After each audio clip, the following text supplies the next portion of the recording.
Wow. Abby, could you take care of this echo situation? At 7 o'clock, I'm going to call the meeting of the Plan Commission for October 26, 2021 to order. And the first item on the agenda is the roll call. Abby? Bruce, Here. Erdman Hermans, Present. Paulson, Here. Ramsey, Here. Schaefer. I did not see Schaefer join. I'll keep an eye out for him. Slavish. Here. And Okay. Mayor Brar is present. So we're going to try to follow slightly modified procedures. So we're going to start with the public hearing number 1.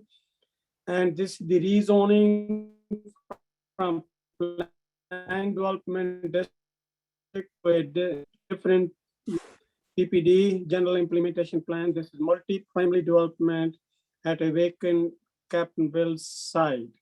And the developer is T5 Real Estate Solutions, 6100 Lake Street. This is the address here. So the staff is going to provide a report, and then they're going to give the rationale for this one. And then the applicant will also provide a short presentation, and then other people will have time to speak. Abby? Thank you, Mayor. And just for everyone who's just now joined, please mute yourself until it's your time to speak, and then we won't have to worry about the echo sound. I was having a little difficulty hearing the mayor during some of his comments. Before we get started on the public hearing, I just wanted to note a couple of things. Housekeeping items. Commissioner Ramsey is going to be abstaining from items 1, 2, 8, and 9 on the agenda. Those are the Captain Bills items, as well as the Bills towing items. I'm sorry, that's Commissioner Bruce, who's abstaining from those items. And then Commissioner Ramsey is abstaining from item number 7, which is the Blaze item on Parmenter Street. So I just wanted to supplement some of the items that I raised in my staff report regarding the proposal to rezone the property for the Captain Bills development for 65 new multifamily housing units. And Daphne, if you wouldn't mind, just really quick, if you could stop share. I just had a few images that I wanted to share on the screen here.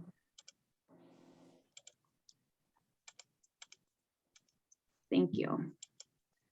So this is just some supplemental information that I did not address in the staff report, but that did come up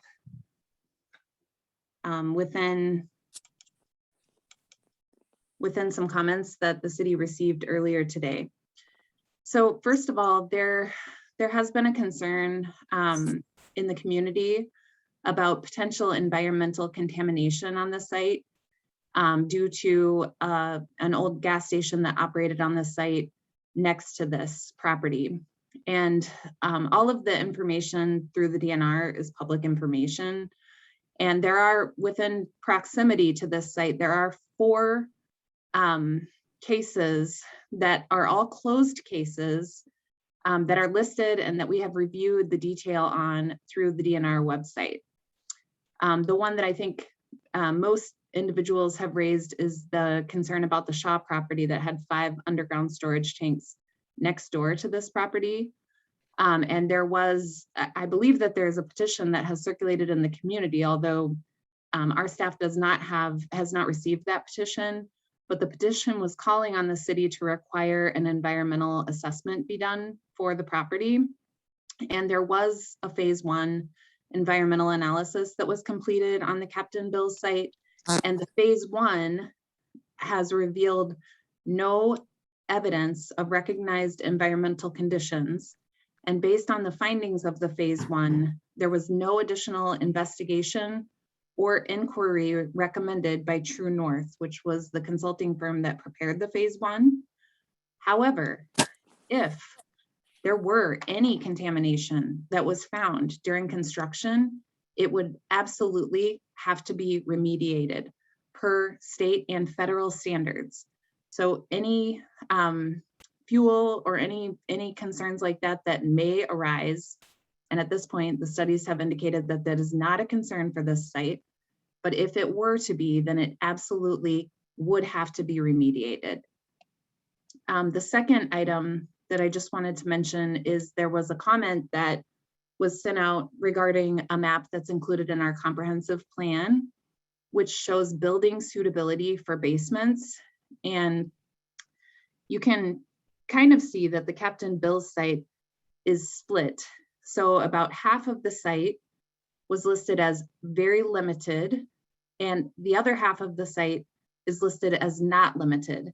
And of course, this map is intended to be viewed at 1,000-foot level and not on a detailed parcel by parcel basis. And as parcels are proposed for development, that's when additional study occurs on the ground and on the site. But as you can see, within the city of Middleton, about 50% of our community is in the category of very limited. Most of the land that is west of Parmenter Street and between, well, north of US Highway 14 is listed in that category of very limited. Another issue that came up during the comments is regarding the floodplain, and the city keeps the FEMA floodplain maps, the hard copy maps that have the real detailed data. And we looked at this early on in the project review, and the Captain Bill site is not in the area that's designated for the 100-year floodplain, which is shown on this map in blue. City council blue meeting to get dots. the colors approved. We can hear you speaking. Can you please mute yourself? Okay. And then also the Captain Bill's site is outside of the area that's designated as Zone X, which is the other flood areas. And those are areas that have a 0.2% annual chance of flood.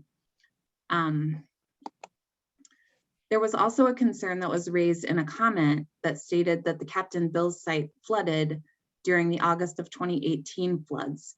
And according to the records that the city has, and this was based on information that we collected from businesses in the community that we used to report to FEMA. And I was involved along with the Chamber of Commerce in collecting these data.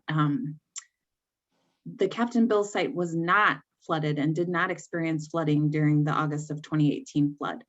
Almost all of the businesses that had flooding were west of the Beltline, with the exception of 42 here, which is the Midtown Pub, and then also 30 on University Avenue near Cabinet City. That's just more information on that. So the rest of the information that I shared is all included in the staff report, which is included in the packet. I will turn it, Mayor, would you prefer for the developer to provide some comments at this point, or would you like to hold the public hearing? No, I would like the applicant, the developer to have a short comments, absolutely. Okay, in that case, we will allow Dwayne to share his screen. Thank you, Abby. So, Mr. Mayor, would you, when you say a short comment, do you want me then to provide our presentation after the public hearing? Or tell me what your objectives are here relative to our comments? Well, this is a public hearing, so we are trying to use a new procedure. We want, when the people are commenting, that they should know what we are already aware of and could avoid the duplication, like Abby has addressed some of those concerns. So you will still make Abby, we don't want the detailed presentation right now, right? Maybe if you could just provide a short overview so that everyone on the call gets the same information, and then we could hold the public hearing. And then if there are any follow-up items that the developer needs to address, you could do it at that time after the public hearing is held. If I may add, Mayor, I think the way we envision this is that obviously the materials were provided in advance of the meeting in the packet. So if there's anything that is modified or changed, kind of like Abby Attoon just went through her staff comments and supplemented with additional information. I think that is helpful to inform the public input, but otherwise, I think the assumption is that most people are familiar with the material because it was in the packet. Okay. Does that sound good, Abby? Dwayne, is that okay with you? Well, Yeah. anyway, so that's what I expect you to go over. Okay, Dwayne, then with that, I guess I'd like you to provide a brief introduction of the project, and we will circle back with a more formal presentation after the public hearing. Sure. Okay. Can everybody see my screen up here? Yep. Yep. Great. So the site is located here in red, which I'm sure everybody is aware of. It's the old Captain Bill's site, as mentioned. The site is 1.4 acres and is currently zoned PDD, which is also the zoning of a number of the properties within the area as well. This is from the recently adopted comprehensive plan, which shows our site here with the arrow, which is an avenue mixed use. In part, avenue mixed use is defined as being a larger and more intensive than a neighborhood mixed use category. Here's our most current site plan, which is a 4-story 65-unit residential building. This is a significant reduction from the previous ones we brought before you, which were 7 stories and 107 units and a 5-story 74 unit. I won't get into the nitty-gritty details on these. Our floor plans are similar to before. We've really just reduced the amount of parking by not having the first floor parking that used to be within this area. We still have the same footprint underground for the basement parking. And then the floor plans are very similar to what we've presented in the past as well. We've done a number of views and renderings, which are shown here and in your packet. I think the ones we'll focus the most on are this one. I believe it was the mayor that asked us to look at a rendering from the property to the east from the condo building. This is a rendering from that view. We tried to do our best to take it from what would be the second floor window area of the condo. There are 2 windows on that face of the building. This would be the higher of the 2. And it shows what you would see from that perspective. And then we also included a number of other views from the condo area. This is from the top of the steps that lead down currently. We met with the condo group, and I think we're all in agreement that these steps would probably get removed and cut back to the top so that the sites would no longer be connected. And then another view from the pool area. And then a view from basically the boat launch area looking back at the proposed building.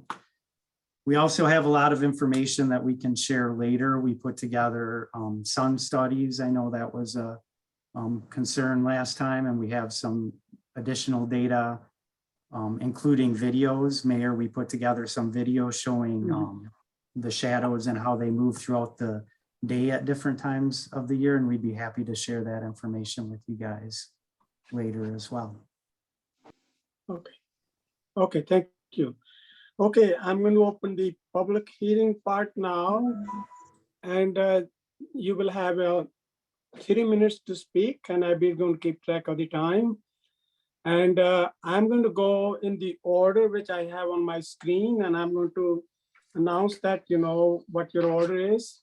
So Mary Ann Dahl will come first, and then Elder Emily Kuhn, then Michael Williamson, and then Syed Abdul Kaik, and then Patrick White. This is and then Ryan Farrell. That's the order which I would have. Mary Ann Dahl, you have 3 minutes. Hi.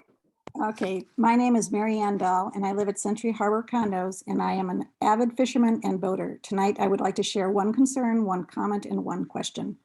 My concern has to do with the high-rise apartment development being built and the amount of traffic it will generate on Lake Street. The new development will be home to at least 100 more automobiles coming and going on Lake Street.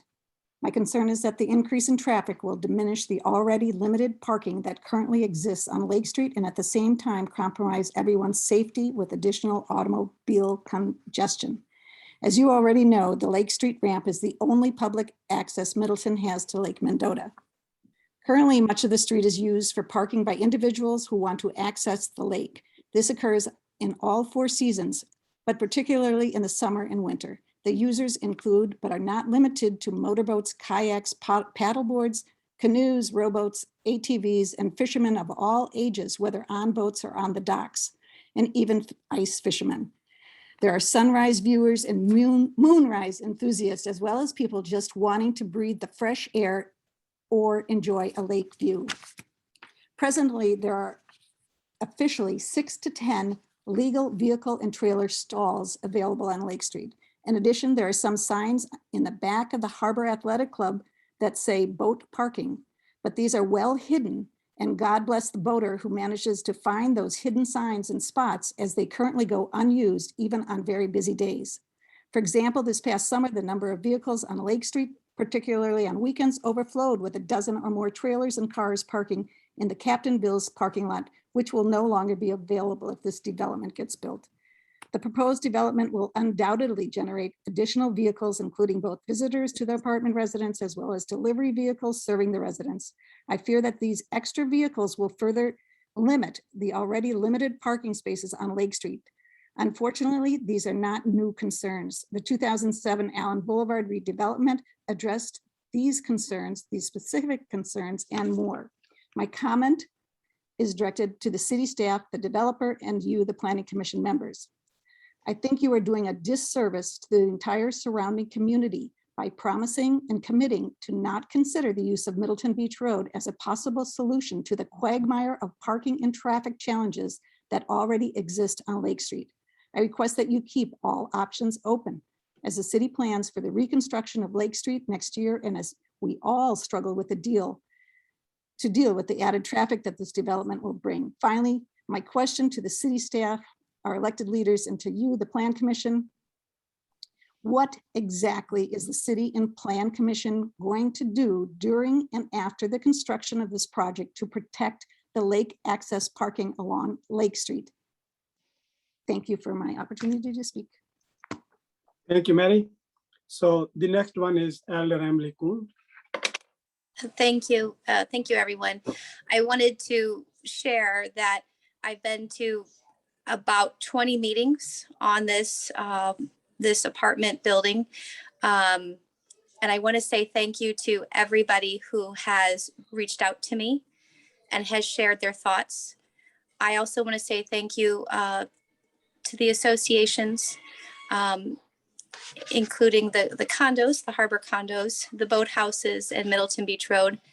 And I say that because the leaders of each of these groups have worked very hard to try to pull the concerns forward to the developer, for which I feel that the developer has tried to hear out their concerns and try to work with the community. Some of the concerns that remain are not within the developer's realm, including traffic and some watershed concerns. Some of those things go back to our 2018 flood, like Abby was talking beforehand. But this site was dry. I remember that because we sandbagged right across the street in the cul-de-sac. So I could see it. And I appreciate that the staff has been working diligently to make sure that our questions are being answered. But overall, I want to say thank you to the developer. When he provided his last presentation, he even talked about some very forward-thinking, sustainable processes, and he's being proactive in trying to be a good neighbor and bring the water sustainability, the processes up to 21st century. So thank you for that, and I do support this development in this final stage, and I hope that everyone else does too. Thank you. Thank you, Emily. So the next one is Mike Williamson.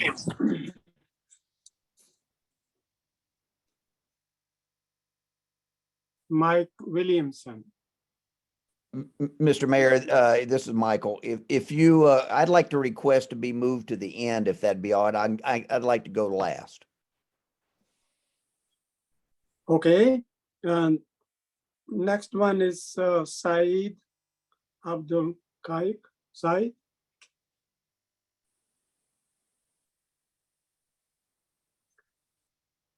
Good evening.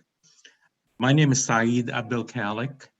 I'm an emeritus professor of nuclear engineering at both UW-Madison and Georgia Tech. My wife and I own one of the Century Harbor condos bordering the proposed rental property. In the interest of time and to give others the opportunity to share their concerns, I will focus on only one issue, namely pedestrian and bicyclist safety. The proposed development will exacerbate an already unacceptable level of risk to pedestrians and bicyclists in our area. Traffic accident data averaged over a 4-year period indicates that nearly 23% of all traffic accidents leading to pedestrian and bicyclist injury or death in the city of Middleton occur within a half-mile radius of the intersection between Allen Boulevard and Century Avenue. An average resident in that area has nearly 1 in 1,000 chance in any given year of being injured or killed while walking or biking. So advocates of high-density development should ask, how beneficial is our conservancy if people can't safely cross the street to access it? And what is the benefit of an efficient public transportation system if people can't safely walk to and from a bus stop? Those among you who support this development without ensuring that appropriate infrastructure is in place to protect the safety of the public should ask themselves, how much have our decisions contributed to the senseless injuries and or deaths to follow? And what could we have done to prevent them? Given the fact that this concern has been brought to your and your staff's attention on the record at least twice, even though you may be indemnified against liability, you are directly and, more important, morally culpable in that matter. Thank you for the opportunity to voice our concern. Thank you, Professor Said. I appreciate it. Okay, next one is Patrick White. Yeah, excuse me. Hi, thank you for the time. My name is Patrick White, and I'm an attorney and Century Harbor condo owner. I want to briefly raise 2 points related to this project. One is the suitability of this site for this large development, and 2, the city's perspective on parks and the opportunity related to this site for a park. I want to first address the existence at this site and nearby sites of a significant natural underground water system, including aquifers, springs, wetlands, and flood zones that give me great pause as to the suitability of this site for this type of development. The 2009 FEMA flood zone map indicates a special flood hazard area that extends from the southern border of Middleton near Marshall Park northward to across Lake Street within mere feet of this planned development. And this was before the flood of 2018. Century Harbor has underground water and aquifers, including a spring that flows across our property and drains into Lake Mendota. Century Harbor has built systems to help alleviate the impact of this underground water on some of its buildings and continues to monitor this in the event further remediation is necessary. I'm concerned that the ground at Captain Bill's is not stable enough for this large development and will pose a danger to its residents and neighbors. I am concerned that this development will cause harm to the adjacent Century Harbor buildings, the aquifers, and even Lake Mendota. I request that the Plan Commission pause this project for the careful consideration of these issues.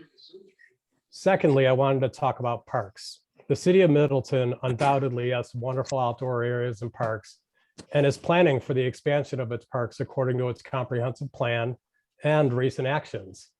I applaud the city for its plans, but not all of its execution. The city's Common Council this month approved a $2.2 million purchase of land for a park at 2610 Parmenter Street. And later this month had a closed session discussion about the purchase of additional land further north on Parmenter Street for a park. This Captain Bill's site was purchased for $950,000 in July of this year, for less than half what the city just approved for the property on Parmenter Street for a park. The city could have purchased this Captain Bill's site for a park at the water connected to the city's only lakefront property at the end of Lake Street. This park could have provided wonderful outdoor and natural amenities and facilities to the residents of Middleton for a fraction of what the city is spending for other property. I have nothing against this type of housing development elsewhere, but Your time is this up. was a golden opportunity, and as an outdoor person, it's unfortunate and sad. I request that the city reconsider this site for a park. Lastly, to whom do I send my written comments for inclusion in the record in minutes? Again, thank you for the time and consideration, and I apologize for going over. I thought I timed it right. Thank you, Tony, Patrick. So the next one is, well, your comments, they should go to the, well, all what you said would be recorded. So they're already in the record. So, so the next one is Ryan Farrell. Thank you, Mr. Ryan Mayor. Farrell. And can you hear me? Yep. Excellent. So my first question actually is directed at Dwayne Johnson and the architect of the project. And it concerns the lack of guest parking, rideshare parking, parking for delivery services such as Amazon, FedEx, repair trucks, mail delivery. When I look at the renderings of the parking space, I see no room for such deliveries, which are expected to increase exponentially in years to come. As we all know, there needs to be room for guests, there needs to be room for deliveries. So that question is directed at Dwayne Johnson to explain how, where there'll be a loading zone, is there any guest parking? My second concern is directed at the elected officials on the call today. In my hands, I have the petition. We have signatures from 700 local area residents.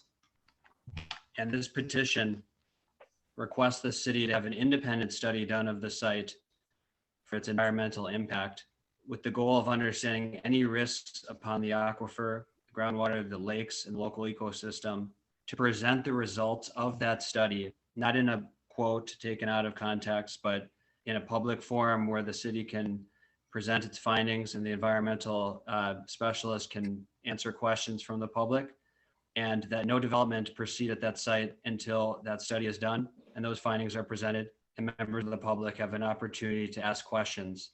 Because as we all know, the most important thing concerning any future development on this site is that our environmental resources are protected. So I will, am willing to present this to any council members or any elected officials, including Mr. Mayor, to accept this petition, and that a true environmental study be done on this beyond the concerns about the gas station, which I think were well addressed, but to really to look into what could go wrong to the groundwater in this area if such a building were built. We know that springs interlace this area, and we need to protect our natural resources. So thank you, Mr. Mayor, and everyone else for allowing me to speak today. Thank you, Ryan. I appreciate it. So Abby, he should give that petition to you.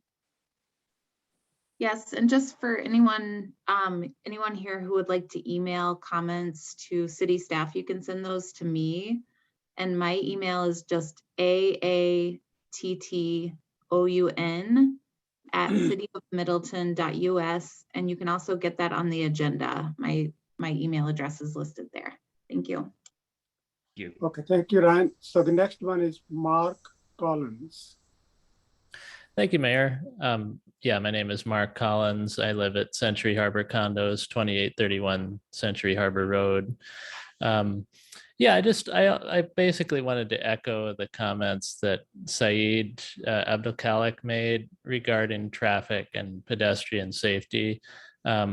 It's been, I mean, really, since I've lived here for 5 years, and I routinely see people who get off the bus having to cross Century Avenue with no good crosswalks anywhere within walking distance. So I see people taking risks all the time trying to get across Century Avenue. And I think that basically the way it seems to me is it's important I understand that we're all, I mean, as a city, we can't expect the city to remain stagnant, to never change. There will be changes and we all have to adapt to that. But I think that part of adapting is ensuring that the infrastructure is in place to handle additional traffic and to handle pedestrians so that there is a safe way for people to get to the Conservancy, for example, or to get to the bus stop. And as it is, the transportation infrastructure in this area is not sufficient for the existing population. So that's my concern. And I would like to ask the city what steps will be taken to address the transportation infrastructure in this area. If you approve a new development, how will you ensure that the transportation infrastructure is sufficient to both serve this development, but also for the future as the city grows and as people who live here will be affected by the growth of the entire area. So thank you all. Thank you, Mark. I appreciate that. Next one is Tom Yost.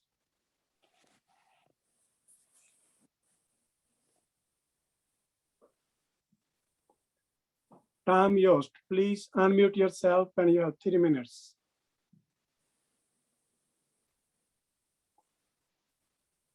Can you hear me now? Yes. Hello? Okay. Yes, we can hear you, Tom. All right. I'd like to first state that I'm appreciative of the reduction of the significant reduction in height, which is definitely a big improvement.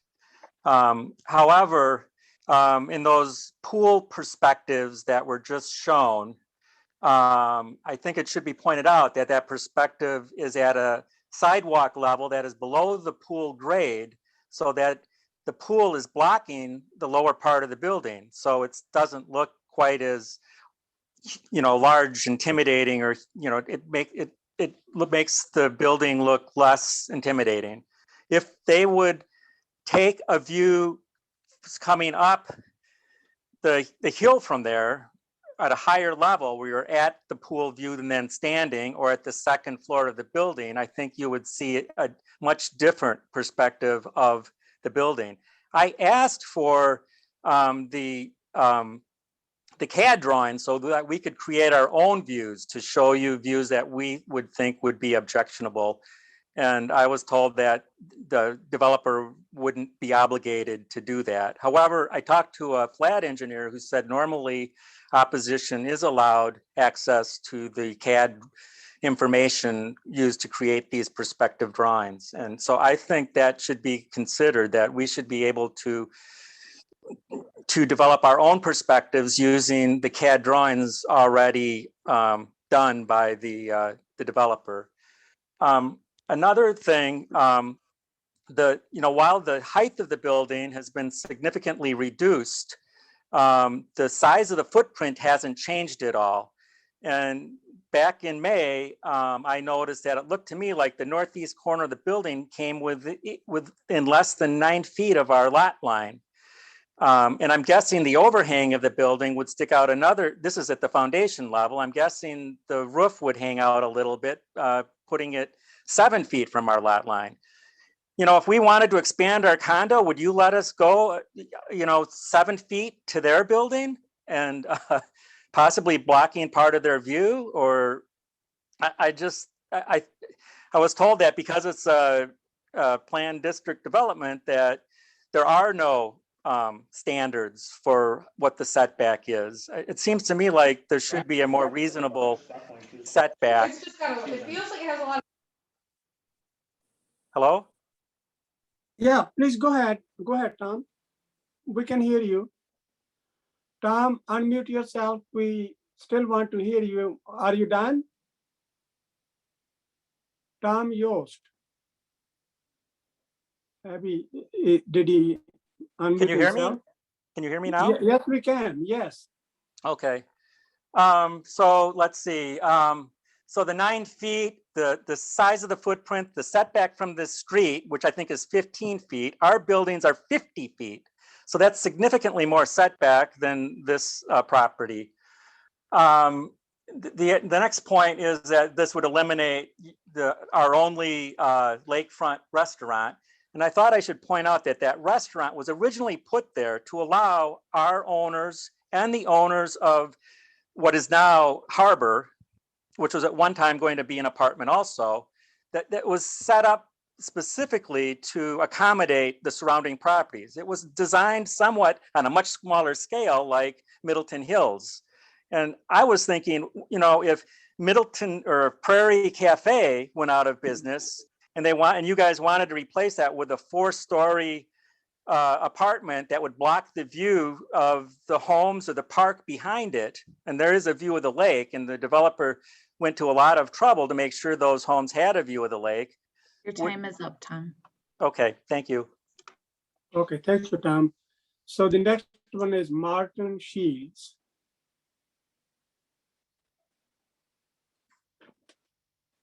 Please unmute. Okay, thank you, Martin. Go ahead. Thank you, everyone, for letting me speak. Abby, I think you have my comments that I provided in writing to the planning committee earlier this afternoon. Can those be viewed on screen or did you post them? Let me see if I can pull them up. I have them on screen right now. Thank you, Daphne. Okay. I can read this extensively. I am a licensed geophysicist and certified geologist, and I've been so for going on almost 50 years now. And when this was brought to my attention, I felt like I needed to address it seriously because I saw some major geological issues associated with it. So I'm just going to read what I've written here to try and get through it as quickly as possible.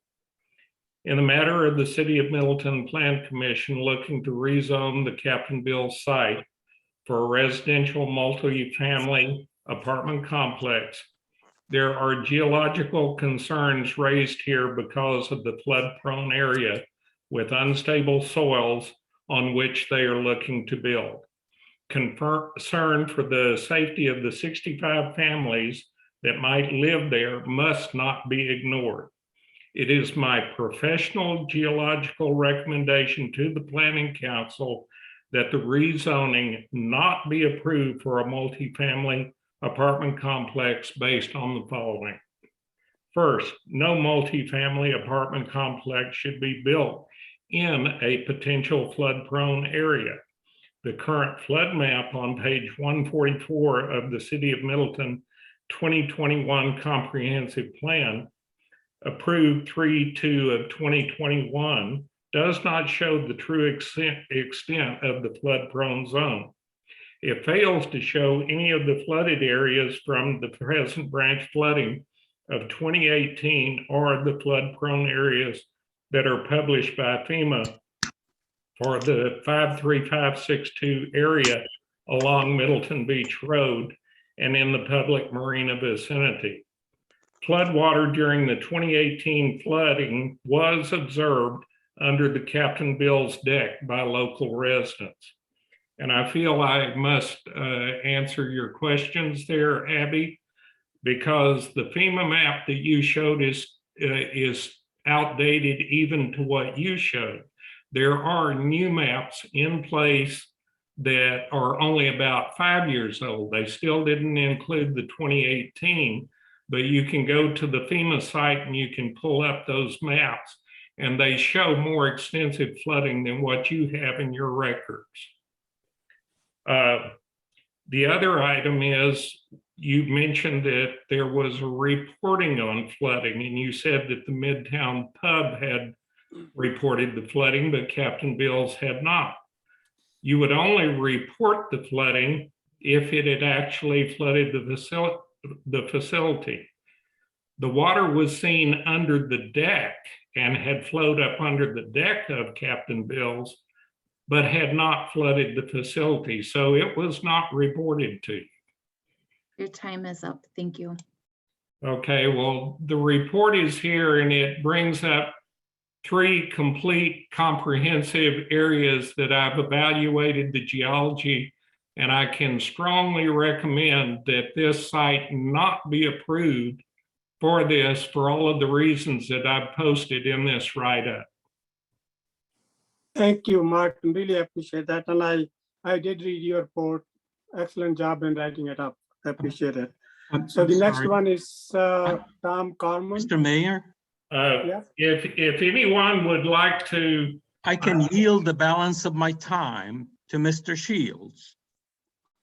Who is this? This is Saeed Abdul Khalik. I do not believe I took all my 3 minutes. I think, I don't think we keep the fraction of the time. So I think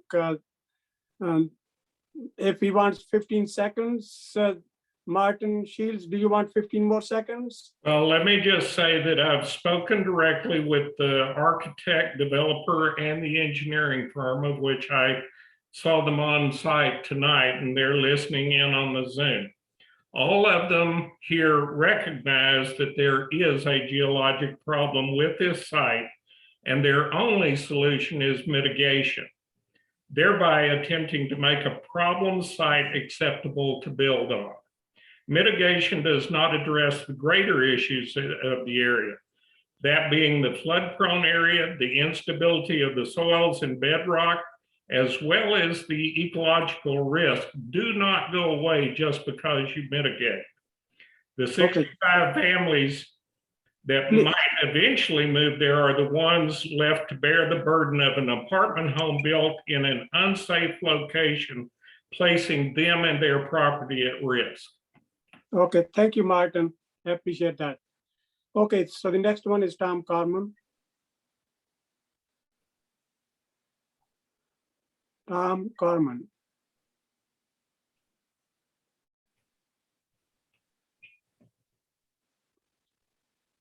Tom Carmen, you have 3 minutes. Tom, you are unmuted. Go ahead and speak. We are not hearing you.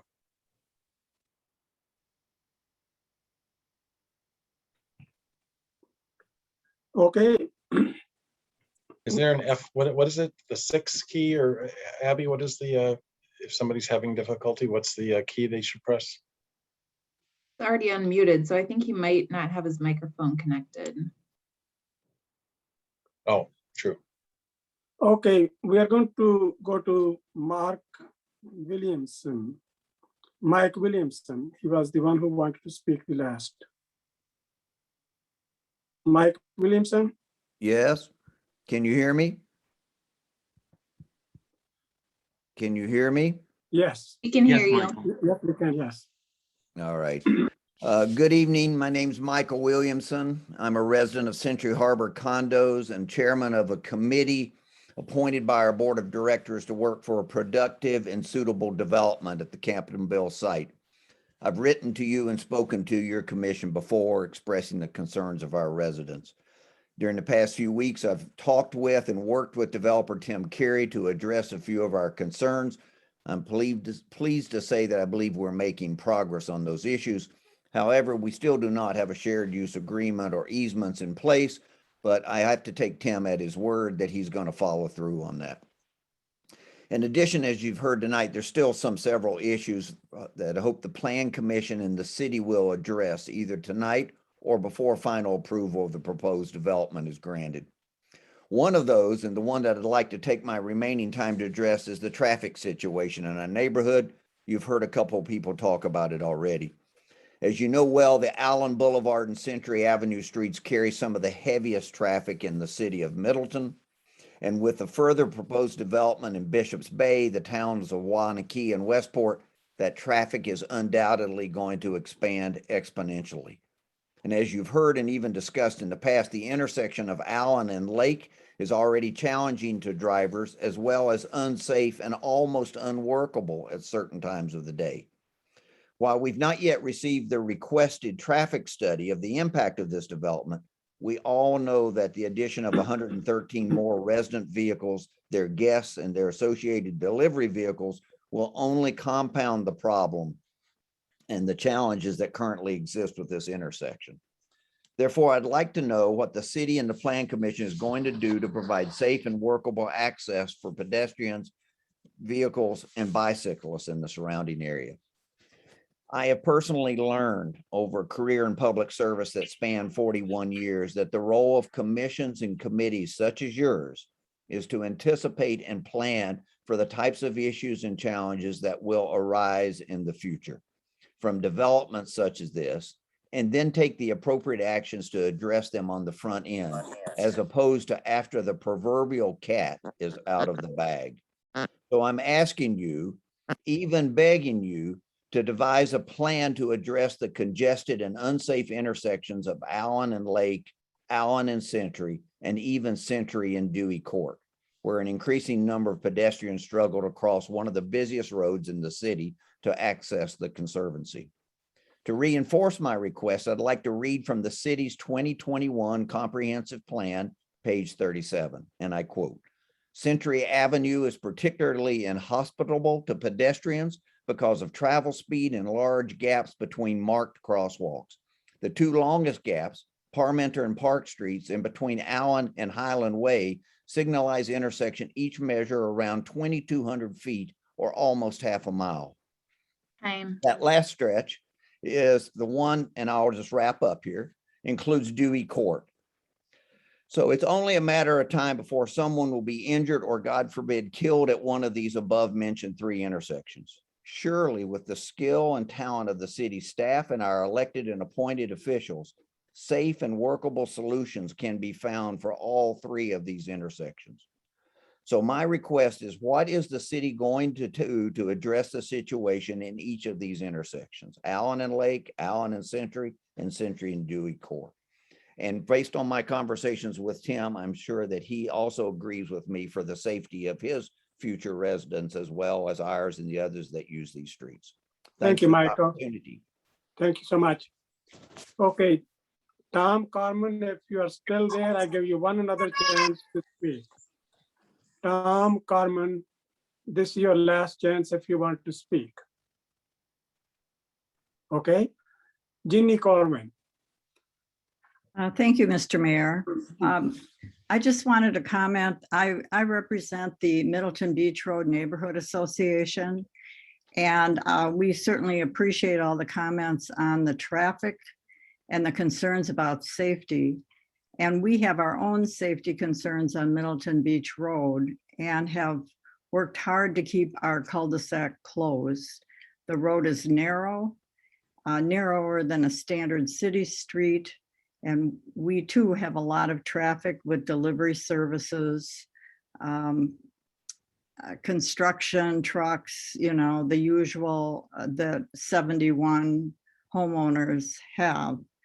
So as you look at solutions for traffic on Lake Street and these very busy intersections with Allen and Century, I hope that you will respect the fact that The Common Council and Public Works have agreed to keep the cul-de-sac closed, that Middleton Beach Road can't handle more traffic, especially when that doubles as our sidewalk. So I'd just like to make that point as you look at other alternatives. Thank you. Thank you, Jenny. So the next one is Mirna Solganek. Mirna, please unmute yourself and you have 3 minutes. I actually just have a question, and I don't know if it's appropriate for me to ask this question here or not. And maybe a comment or two, I don't know, but I have the sense that this development and the decisions that are attached to it is a done deal. Is that right or is that wrong?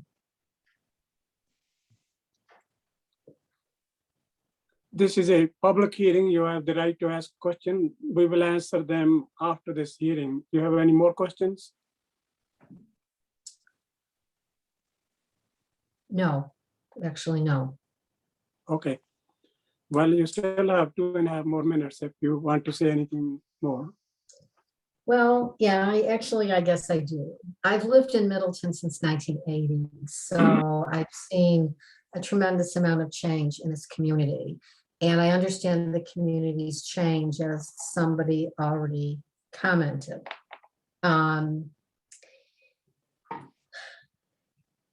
I've seen a lot of changes very recently, things that I don't necessarily care for. I'm talking specifically about the number of apartment buildings that have sprung up like mushrooms spring up overnight. And I'm just wondering about that. I'm wondering, what is the purpose of all these apartments?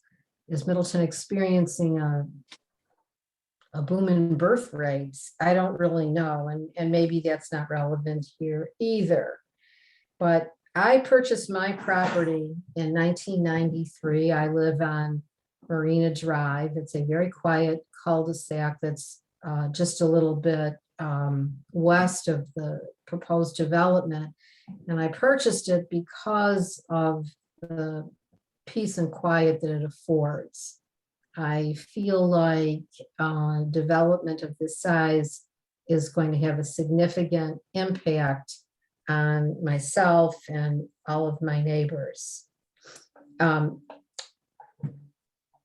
Another speaker also addressed something that I wondered about, which is why the city did not purchase this property for public recreation. It's such a lovely site. It really is. So yeah, I'd like to have an answer to that question too, actually. So I'm done. Okay, thank you. So the next one is Christy. Hi, can you hear me? Yeah. Hi, I am a Century Harbor condo owner, and I just wanted to thank you for your time and the opportunity to speak. I agree with many of the concerns expressed by my neighbors, but mostly just wanted to reiterate the issues of the infrastructure, in particular pedestrian safety, if we're going to be adding a large apartment complex. I'm a frequent pedestrian, both trying to get over to Pheasant Branch Conservancy, but also to use the boat launch on Lake Street. And it already is an issue at some points to try to either cross the traffic or deal with the boat traffic. Also, I have a question to pose to the Middleton board, and that is, I believe the current way the parking structure for the apartment complex would work is that the access would be onto Lake Street close to the boat launch itself. As someone who also launches fairly large boats that require fairly large cars at this boat launch, how is that going to work traffic-wise? What kind of controls are going to be put in place if you have a lot of people trying to get in and out of an apartment complex parking structure where you also have large trucks with boats with very large braking distances? You can kind of see how those two populations on the street, when they're all jammed within a couple feet of each other, it seems like a disaster waiting to happen. So I'm just wondering what kind of traffic safety measures measures are going to be put in place to make this a safe thing for everyone involved. It seems like a lot to put in a small area.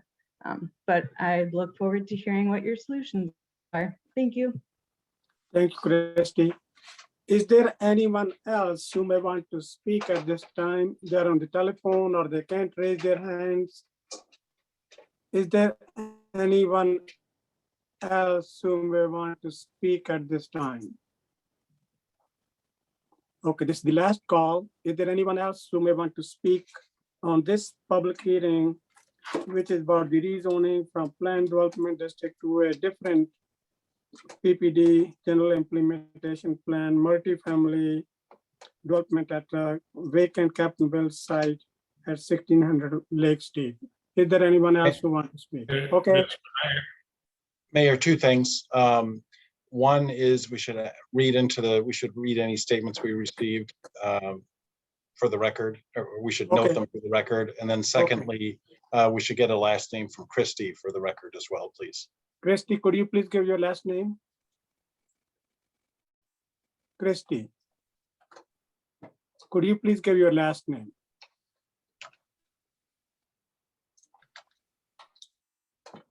Oh. Mr. Mayor, if you're reading statements for the record, I have two more points that were in my statement that I'm happy to present if you want me to. No, it's that's for the staff now, and really appreciate your offer. Okay. Yes, and from the staff, we received 2 written comments, which were forwarded to all of the plan commissioners. Both came out today. One was from Dr. Martin Shields. It was the statement that Daphne displayed on the screen. And we also received a statement from Tom Carmen at 2623 Middleton Beach Road. Okay. Anything else, Mark, or anyone else who has gotten any I would like to speak if I could, just one comment. My name is Barbara Peterson, and I live at Century Harbor for the last 3 years. Okay. And I just want the committee to consider giving up that property for either a park or a restaurant. Once we give it up, we'll never get it back. It's the only restaurant area on this end of Lake Monona. It used to be very, very popular and well attended. And I agree with the former person who said that the money we're putting into parks in other areas, we could have purchased this area for a lot less money for either a restaurant or a park. Thank you. Okay, I'm going to close the public hearing at this time, and I'm going to ask the staff and the applicant to answer the questions raised during the public hearing. Mr. Mayor, if I may, this is Ryan Farrell again. The question is directed for Abby. What is the cutoff or deadline to submit written? Is it still possible to send in written comments, or is that opportunity ended? You can always send in written comments, and we'll always forward them to plan commissioners. And once this is included on a city council agenda, we'll include it there as well. One thing that I mentioned in my staff overview is that we have not received the petition. We are aware of it, but we have not received that. So at this point, that is not part of the record, aside from your mention of it during your comments. So we would like for you to please share that with us, and we will make sure that it gets included. Okay. Okay, well, the public hearing part is now closed. So this is the staff and the applicant to answer the questions raised during the public hearing. Well, I think, Mayor, if I may suggest, since we have 2 other hearings scheduled, Abby, I'll defer to you on that, but I just want to flag that for both of you. Yeah, we might want to hold the other 2 hearings since they were also advertised at 7 p.m. Right. Okay, well, all right. So is that okay with the other plan commission? I'm assuming it's okay with the other plan commission members, unless you have some objection. We're going to go to the item number 2.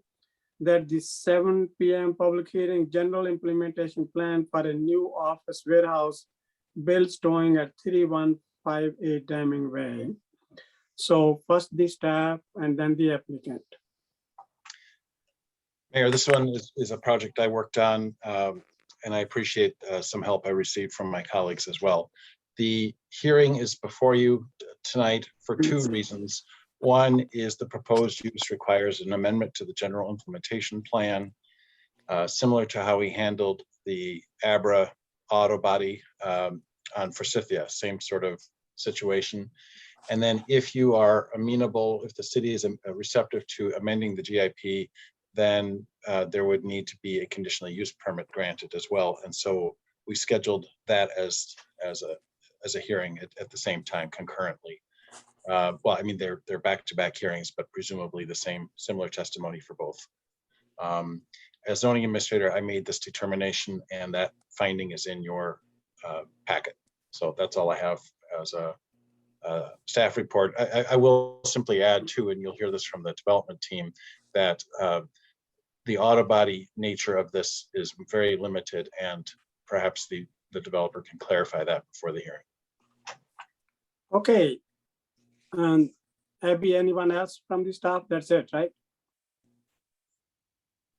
That's it. There is someone with their hand raised. No, but I guess I will give the opportunity now to the developer to present his viewpoint. Is anyone here from Bill's Sketchworks Towing, please. Architecture, or Bill's Towing? Hi, Abby. Steve Schulfer here with Sketchworks. So okay, go ahead, Steve. Yeah, so what we are presenting tonight is a proposed redevelopment of a vacant site in the airport business district. As Mark had pointed out, the site that you have before you, it's a 12,600 square foot combination office and warehouse facility. The intent here is to locate Bill's Towing's operations, primarily office and limited term vehicle recovery into this facility. It's important to note a couple of misconceptions that we've heard along the way. And I want to point out that this site is considered a type 2 DOT salvage facility, which means by definition and per the DOT licensing agreement that there is no outdoor salvage operations. So I want to reinforce the fact that there will not be salvaged vehicles or vehicles that are a result of recovery placed outside the facility. So this building will house those on a short-term basis. So that's one important note. The next important note I wanted to bring up, as Mark had alluded to, is that contrary to some, maybe some conditions in the letter that were stated, this is not an auto body repair. There is no paint booth. And as a result, there's no aerosolized hazards to be found. So I want to make that clear as well, because I believe that may have been a concern along the way. Nonetheless, in our letter of intent, in talking with Mark, we do know that there were some conditions that were approved by the prior conditional use permit, and all of those conditions are acceptable to the team. Our intent is to go through the SIP process, hopefully gain a GIP amendment and a conditional use tonight, and then further enhance the design and present to you an SIP solution in a couple of months. So with that, we're happy to answer any questions. Okay, so now I open the public hearing part of it, and I have Jeffrey, and Jeffrey, please go ahead.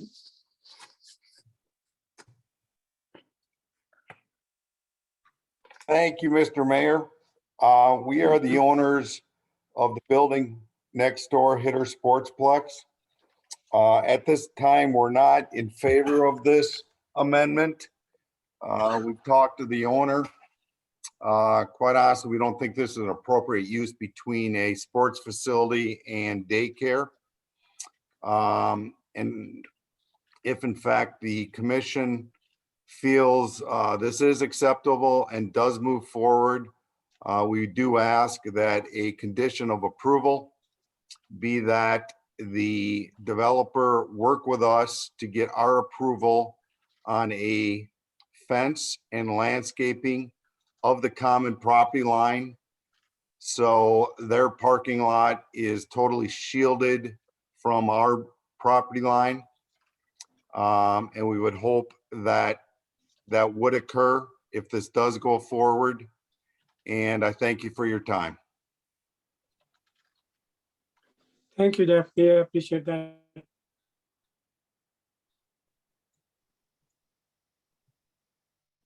So, do we have any raised hands? Do we have any other communication? There was some email. Do you want to read that one? Yeah, I don't see any other raised hands. If there aren't, if there's nobody else who wishes to speak, I would simply note we also received, in addition to the statement from Jeff Hain, which he just summarized entirely, we also received a statement from Carla Parker, and I forwarded that to you earlier today. Her concern pertained to the use of hazardous chemicals and fumes in relationship to the Clubhouse for Kids 2 daycare center. It's not clear to me what her connection with the daycare is, whether she's a parent or if she's a employee or an owner. She didn't identify herself as such. It sounds to me like it's probably, well, I don't know. The statement will have to stand for, for itself. But she's concerned about Mayor? the children. She said her children, so it sounds like she's yes. Yeah. Okay. Mayor, Well, this is Kathy Regenauer, and for some reason I can't flag mine, but I would like to talk since I own the daycare center. No, Kathy, you're up. Oh, okay, sorry, it wasn't showing on my end. No, it is showing here. So Kathy Regenauer, you're up. Yes, go ahead, Okay. please. So I am Kathy Regenauer, and I do own Clubhouse for Kids Daycare Center on the other side of, well, would be between, like he said, Hitters and us. I do have concerns. When I look at what's going in there, we have numerous children there, and I guess I'm really concerned about some of the fumes and stuff that will be coming out of there. I do think it might be any release of toxins to our children would be detrimental to their health. I feel if there is any sorts of combustibles on this property, it could be catastrophic in a fire. That could be any gases there, oily rags left overnight, paints, thinners. I know he said there isn't any, but I don't know how you have an auto body if you're not doing any auto body work. So I'd like to have that clarified. I just don't think that the loud noises from grinders and sanders, lifts, sprayers, whatever is appropriate around daycare children. If there's dust coming from it, I just don't think this is a good location when you have Hitters with children and you have a daycare center with numerous children. I feel there's other properties for this. I don't want it to turn into something down the road as a salvage area, or just leaving cars sit. And Carla Parker, as far as that, she is a parent at the daycare. She does have concerns. So I am really concerned with this, and I really would hope that you would consider the children first and foremost over this. I do know that the gentleman did try and call me tonight. I was not there. And so I would like to, try and figure out some other things. But at this point, I really am concerned about the environment and for the children and their welfare. And again, that is our number one concern as a daycare owner and as a parent and as a business in this park. We want to keep our park looking beautiful. It has for 20 some years, and I would like to make sure it stays that way. Thank you, Kathy. I appreciate that. Carla Parker. Yes, I just wanted to clarify that I am a parent of 2 children that attend Clubhouse for Kids. Our kids have been in that daycare since they've been weeks old. They are developing children. They are babies. I don't feel like this is an appropriate place. There's a daycare, there's Hitters, which is another place for children, a place with toxic fumes, chemicals, items and chemicals that are combustible. That's just not a safe environment for children who are in that area on a regular basis. Thank you, Carla. Anyone else who may want to speak at this time, please? Okay, there's a Tyler Marshall.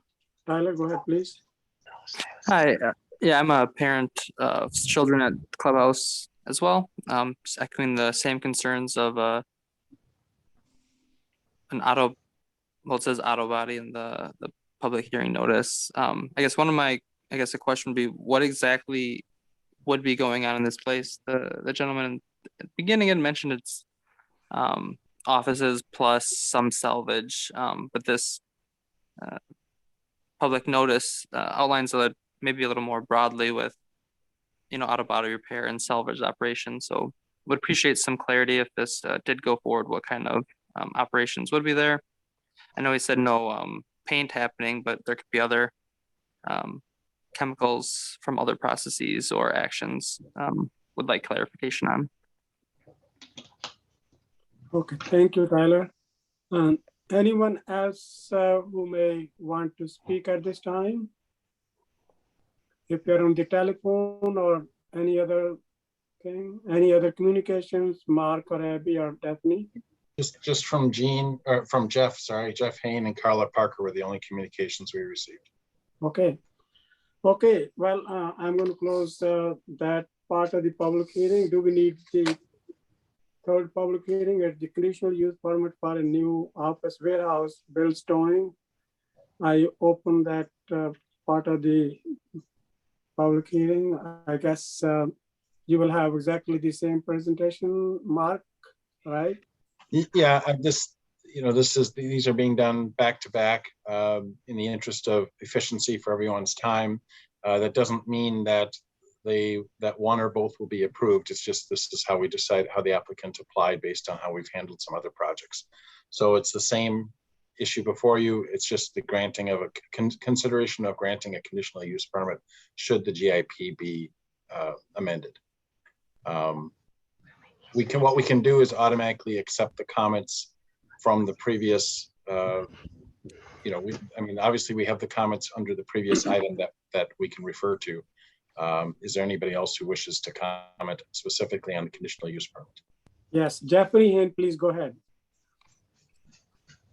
Thank you. I think it was answered. I just wanted to make sure I got on record on this item also in opposition. So, but I think it was clarified prior to me raising my hand. So thank you.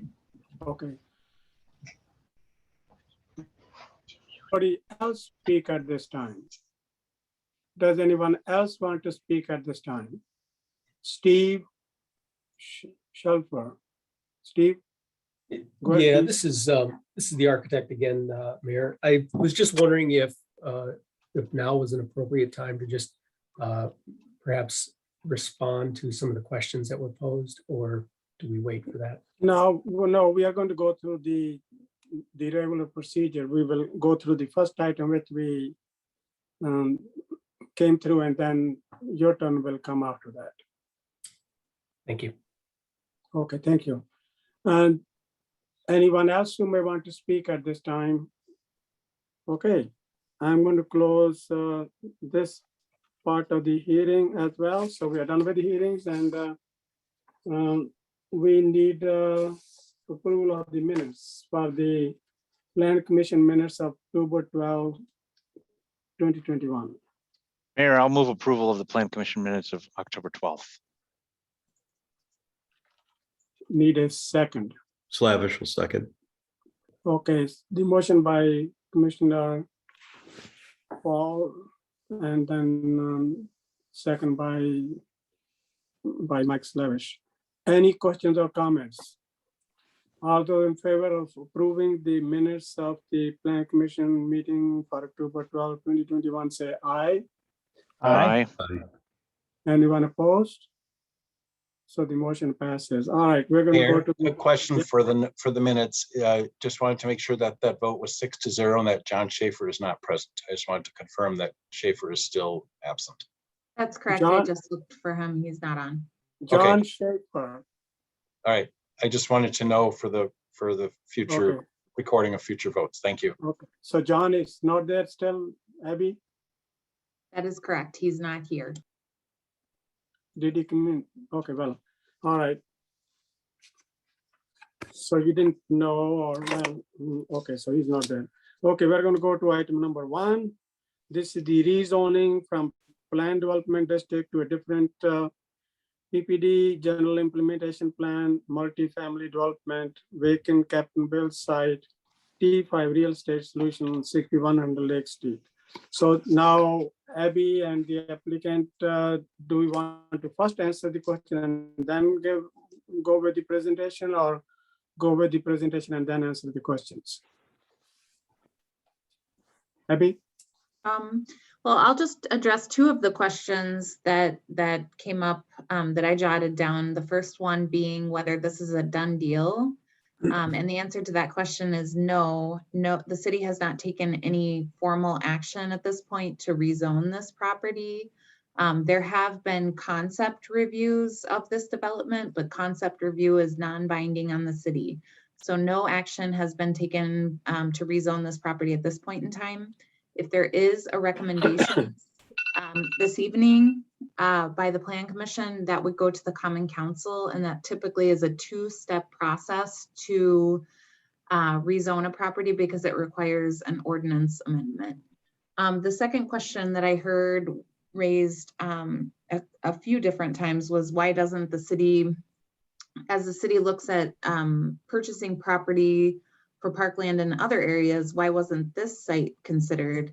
And as I understand it, the reason is that there is a comprehensive outdoor recreation plan that was recently approved by the city, and that this area is adequately served by parkland.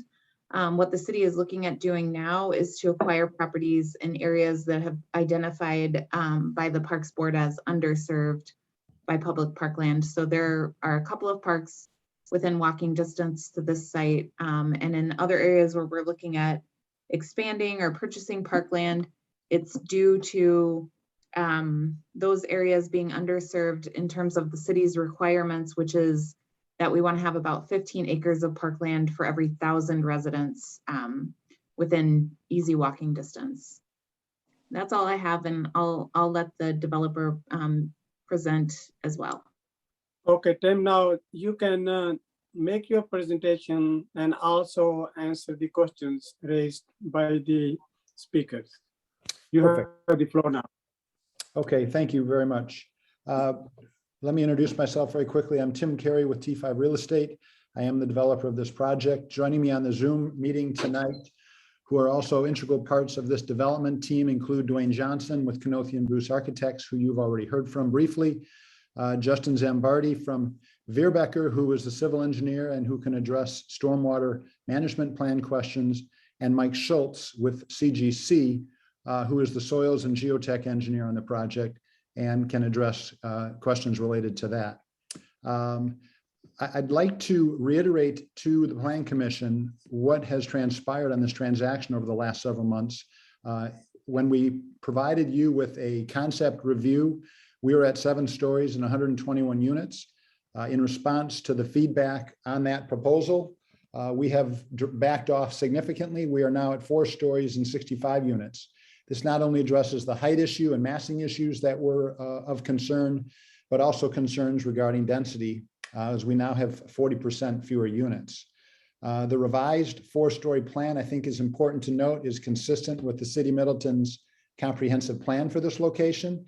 It's also consistent with Dane County's master plan, which calls for higher density development along the Allen Boulevard and Century Avenue corridors.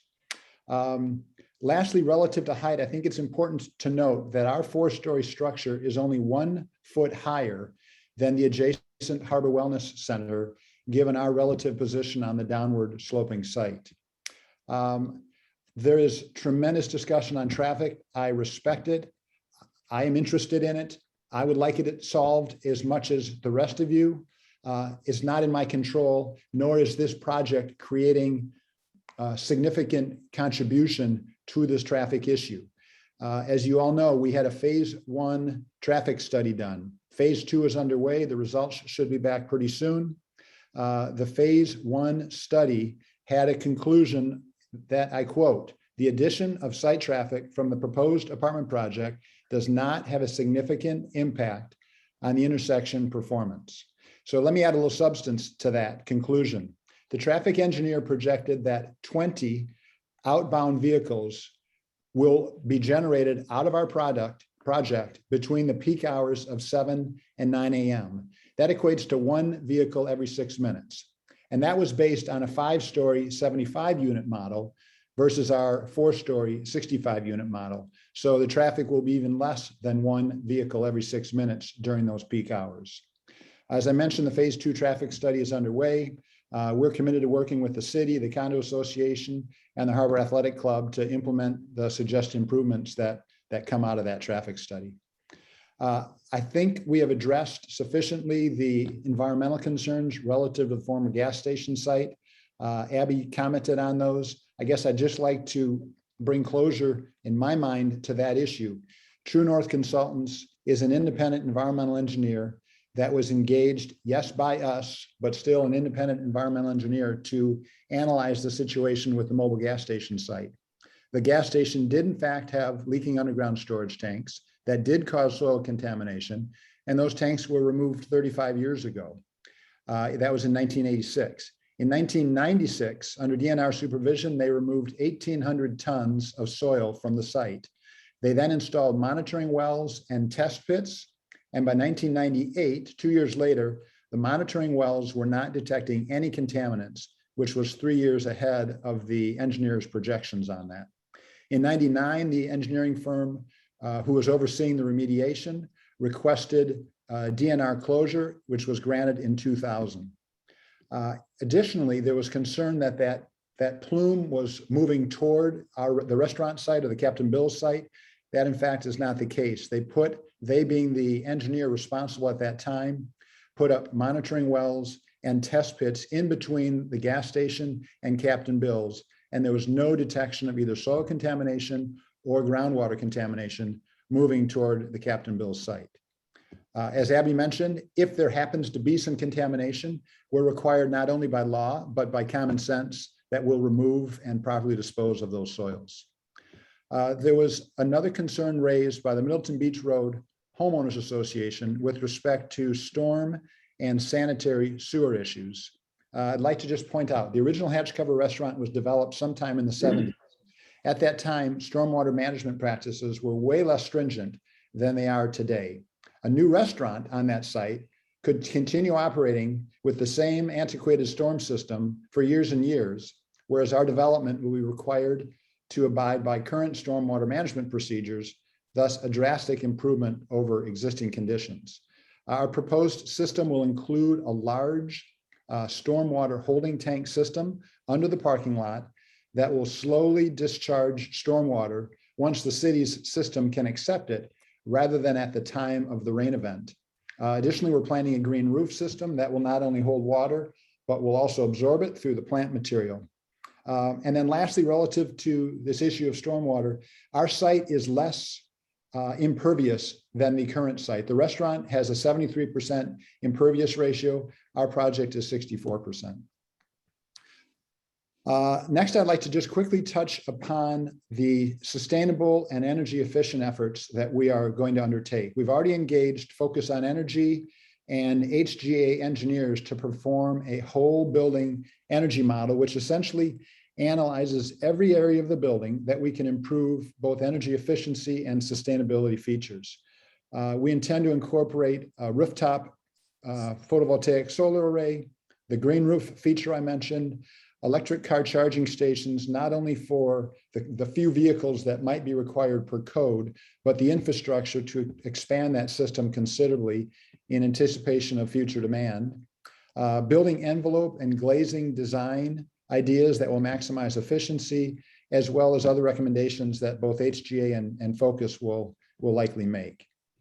Let's see, next I'd like to quickly talk about the north-south road, which we will use, and that's the Century Harbor Road, by the way. That's a private road. We will use that to access our surface parking lot. That road is owned by the Condo Association, the Harbor Athletic Club, and by our property. Historically, this private road was functioned without any legal agreement. Going forward, there will be a maintenance, use, cost sharing, and easement agreement.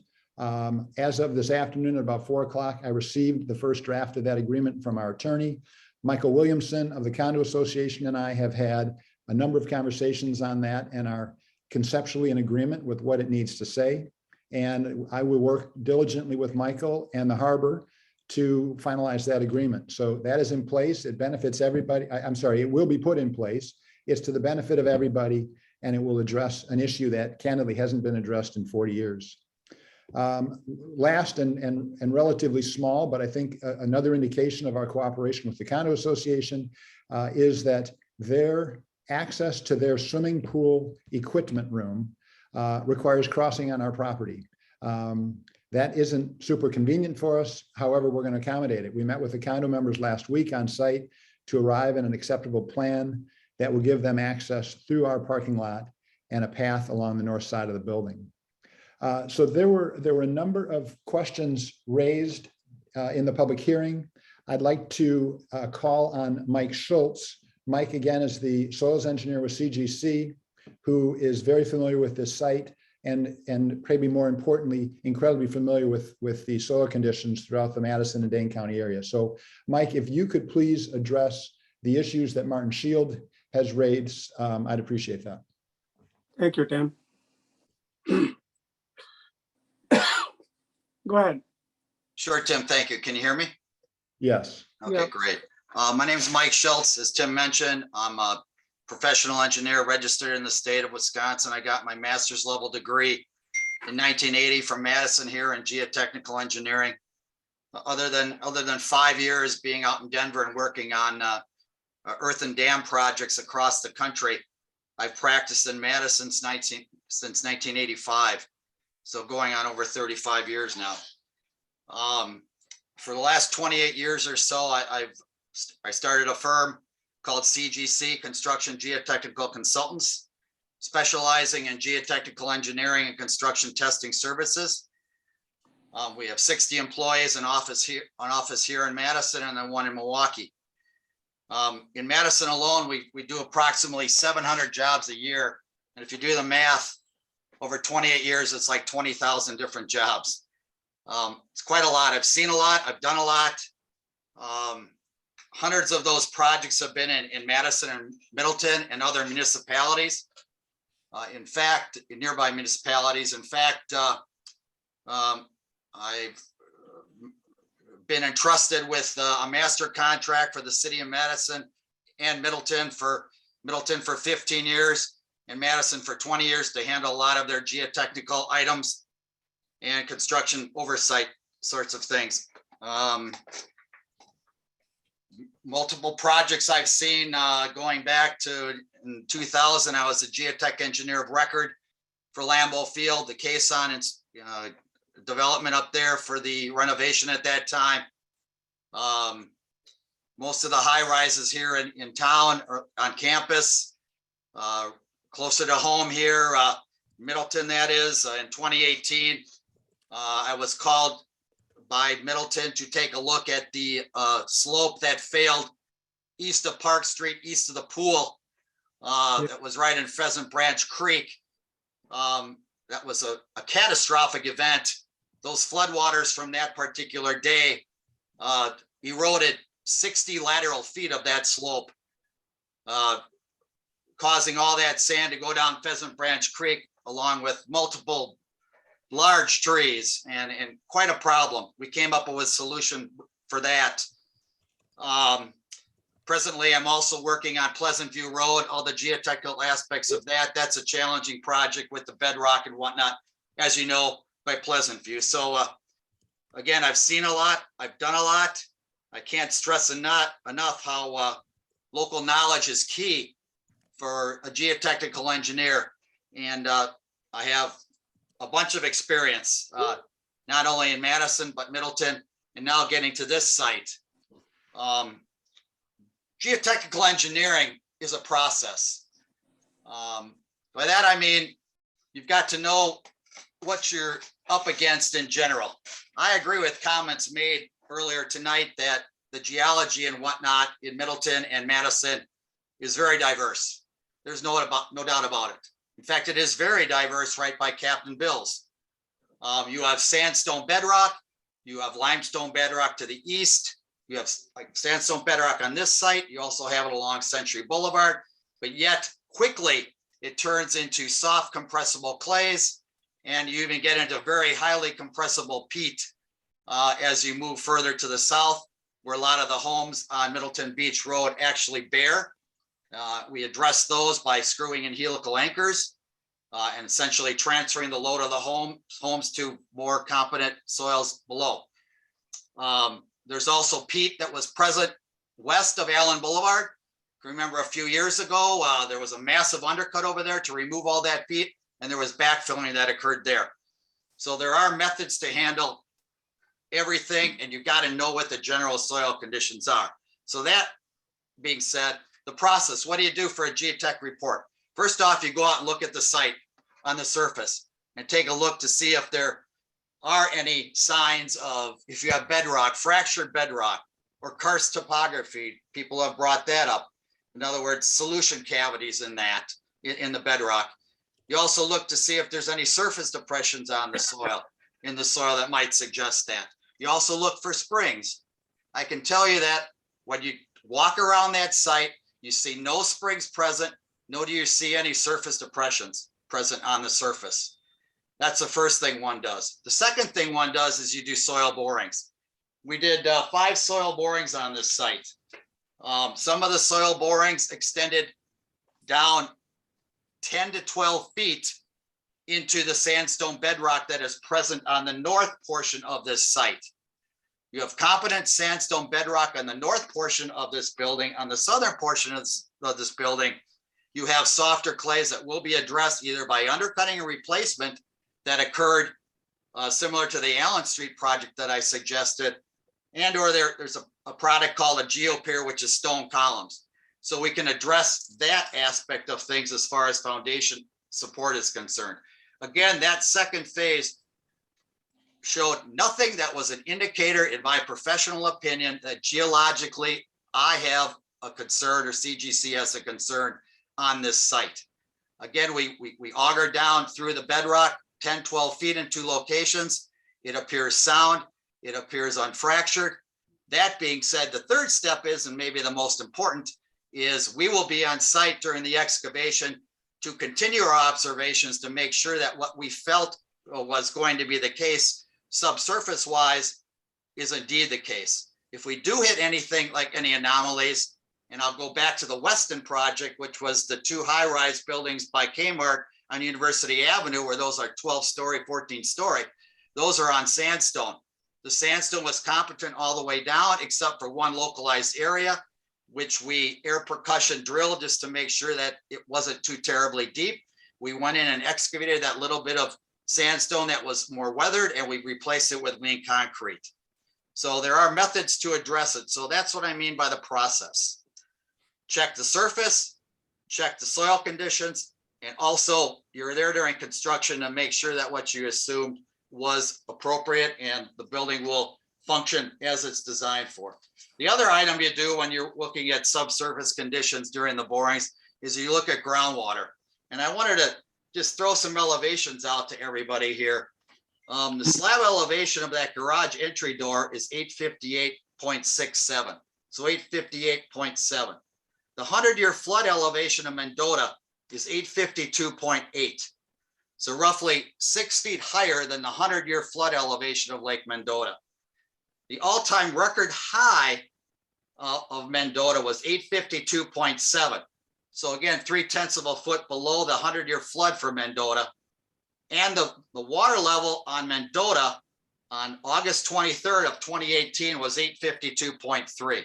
So still over 6 feet below the bottom slab elevation. It was reported that particular day on August 20th that the west side of town had 10 inches of rain. And I don't doubt it, just like many of you, we had to drive through it to try to get home that night. There was a tremendous amount of rain that occurred. So if there was any ponding near Captain Bill's, I think it was just that. It's a low-lying area on the surface that was ponded water. I mean, my God, we had 10 inches of rain. So I do know a lot about this site. I'm very comfortable in dealing with anything that might occur on this property when we open it up.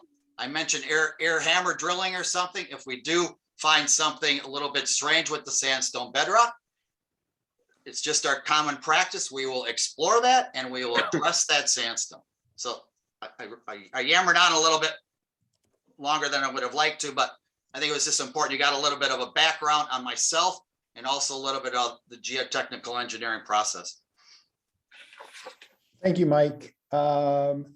Another question that was raised, I think Ryan Farrell may have brought it up, was relative to the lack of guest parking. In fact, we have a considerable amount of parking on this site. Dwayne, could you speak to underground and surface parking and what we're doing to accommodate guest parking? Absolutely. If possible, could I share my screen again, Abby and Daphne? Thank you. So I'm hoping everybody can see the site plan here on my screen. Yep. Yes. Yep. Like Tim had mentioned, we have a total of 113 parking stalls. So we have 79 down below the building and then an additional 34 above the building.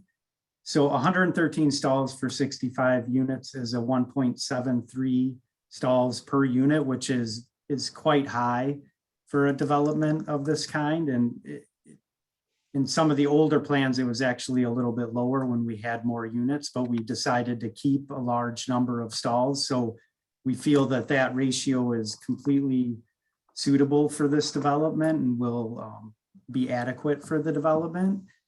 To address Ryan's question, we do have 34 surface stalls that would be available for guest parking. So those would be open and available for any guest here on the surface. They're not within a locked area, they're available. We would anticipate that loading and U-Hauls and that sort of stuff would be able to pull into areas where we have longer islands, like along this long island. And I believe that's allowable per Middleton to do that, to have a loading area within a drive aisle.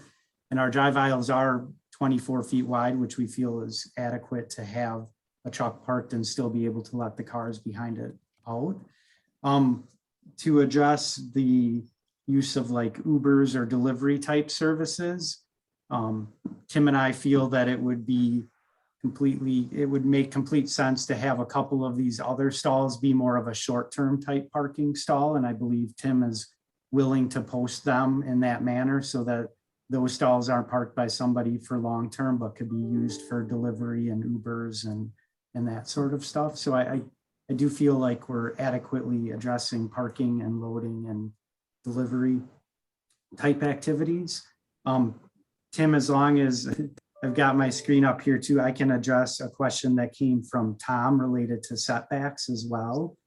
So our setbacks are noted here, which are 18.5 feet along the north property, 18.5 along the east property line, and then up at Lake Street, we're 11.5 feet.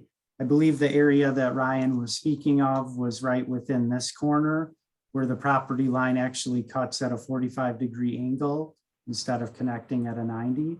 So in that area, this brown or tan is actually decks on the 4th, 3rd, and 2nd level. That's not actually a part of the building. It's a private deck for people. That deck corner is about 9 feet from the property line, but the building in that area is more like 12 feet away from the property line. So I just wanted to clarify the setbacks as well. I think that's all I had, Tim. Thank you.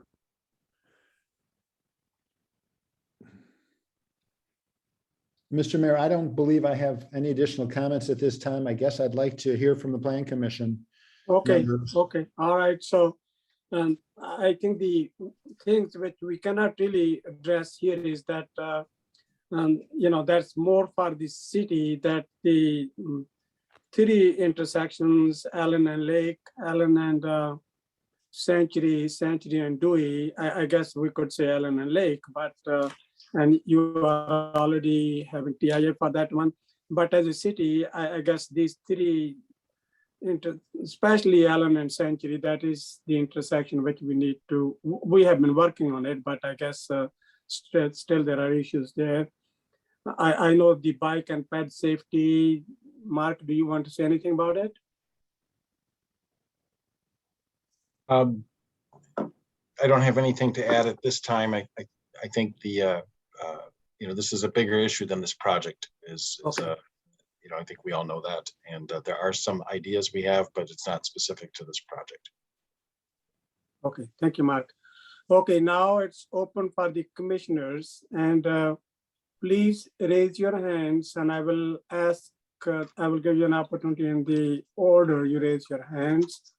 Kurt Paulson is first. Kurt, please go ahead. Yeah, I was going to follow up on that issue about pedestrian and bike safety. In the site plan in front of us, on the, I guess, the south side of the building adjacent to Lake Street, you show a sidewalk, is that correct? Okay, because that, yeah, the images showed a sidewalk, but the bike, there's no separate bike connection. Presumably that would be on the street, correct? We did anticipate that to be the sidewalk running along Lake Street, not a bike path. And I guess to extend that sidewalk all the way to Allen would require an easement across the that parking lot on the adjoining parcel, correct? Yeah. That is correct. And let me point out, we've agreed to undertake that additional stretch of sidewalk beyond our property. One move going east toward the lake and two west out to Allen Boulevard. And I'll just agree that the issue of boat parking on Lake Street is not really, it was a pre-existing condition, so it's not something you have to address, but if we can encourage city staff to have that issue before the Public Works Committee, particularly maybe there can be a way to reserve parking for boats instead of, because right now it's not signed at all. And so during the day, I could just park there for 6 hours and block 3 stalls because there's no striping and there's no specific time limit or areas only for boat loading and unloading. So I would just encourage Public Works Committee to look into that. Those are the main questions I had. Thanks. Okay, thank you, Kurt. And the next one is Elder Dan Ramsey. Just to follow up on Kurt's comment with the sidewalk there and the fact that the parking is congested on Lake Street with the boats, and then presumably some of the tenants, we know that from our experience downtown that tenants do like to park on the street even when there is ample parking. Is there any thought to taking that sidewalk and making that a wider sidewalk so it could also serve as a bike path? And I think that's from what I read, that is going to be 5 feet wide, right? Or 5 foot wide right now. Correct. So Elder Ramsey, you would like it to be a little bit wider? Yeah, I was wondering if it could be widened at all to be more conducive for pedestrians and bicycle, more of a shared path. Okay. I just pulled it up quickly on DCI map and just rough calculations. It looks like between the edge of the existing pavement on Lake Street and the edge and the southern property line for the Captain Bill site, there's about 10 feet of grass. So there may be room to do that on the Captain Bill site, and there may also be room on the Harbor Wellness Center. It does look like the pavement goes kind of right up to the property line for the condominiums. So I don't know if there would be right of way available on the condo site. Thank you, Abby. And Ramsey, I really appreciate, that's a good point. Mike Slavish? Yeah, thank you, Mayor. Certainly appreciate the comments that have been put forth by the citizens this evening. Just a couple of questions. First, I guess for staff, and Abby and Mark, I believe, you know, the recommendations that you're making as part of the staff report, you know, everything is subject to the concerns of those that have spoken tonight to a satisfactory resolution on the traffic impact analysis. And Tim Carey, the developer, I believe you mentioned that as well. So I just want to confirm that that is yet to be completed and yet to be fully reviewed and vetted before anything would proceed here. Is that correct? That's correct. We're recommending that that as a contingency of GIP approval, the city would complete the traffic impact analysis. It is well underway right now. For this project, we did a phase 1 TIA, and the phase 1 did not come up with any recommended improvements that were tied directly to this rezoning. So I guess that's one important distinction here, is that we're not looking at requiring the developer to make improvements to inefficiencies or operational inefficiencies that already exist. And there have been some that have already been identified at Lake Street and Allen Boulevard. What we would be looking at is if the additional traffic that would be generated at different times of day from a restaurant use, and actually overall, I mean, this project could generate fewer trips than a restaurant, but it is different times of day when the trips are being generated. The city would require the developer to make improvements if they are tied back to this rezoning application. That's our standard practice. Because we don't have the phase 2 TIA back, our staff is not recommending approval at this time of the SIP, but we are recommending approval of the GIP with the condition that we still need to get the TIA back, and that if there are any recommendations for improvements that are tied to this development, then we would also want to incorporate those into the approval. Right. Thanks, Abby. I guess my other just kind of remaining questions relate to the developer, to you, Tim. Again, you know, commend you for making a significant change to your design. You know, again, moving from 7 stories to 4 stories, you know, understand that's a big hit to the economics, but, you know, also responding to what, you know, certainly what we've heard as a commission to some of the concerns of the adjacent residents. And I believe my other questions that I had, Mike Schultz with CGC addressed most of theirs. That was the issue with flooding and the environmental issues here, and then also the soil conditions. And just to confirm, Mike, you as the geotechnical engineer would be certifying that, you know, whatever design was put in place would be structurally sound, as well as, and maybe this is a question for you, Tim, that your structural engineer is going to have to put their stamp on any plans of anything that's built here, certifying too that they are structurally sound, given the soils below as well. Is that correct? I would certainly expect that it would be a combination of the architect, the structural engineer, and the soils engineer who would all be signing off on that. Okay. And then I guess my last question for you, Tim, is you hinted at this, but there was some question about, and one of the residents brought this up too, about the need for still working through some shared access agreements between this site and the adjacent site, and your willingness to continue to work towards that and address that. Absolutely. It's underway, Mike. I have the draft in my inbox. It's a mutually beneficial agreement that I don't anticipate having any, you know, there'll be some stuff we work through just to make it functional, but absolutely, it's a requirement. At this point, everyone is trespassing on each other's property. So it has to be cleaned up. We want it cleaned up and it makes sense for everybody. So we will certainly commit to getting that done. All right, thank you. Those are my questions. Thank you, Mike.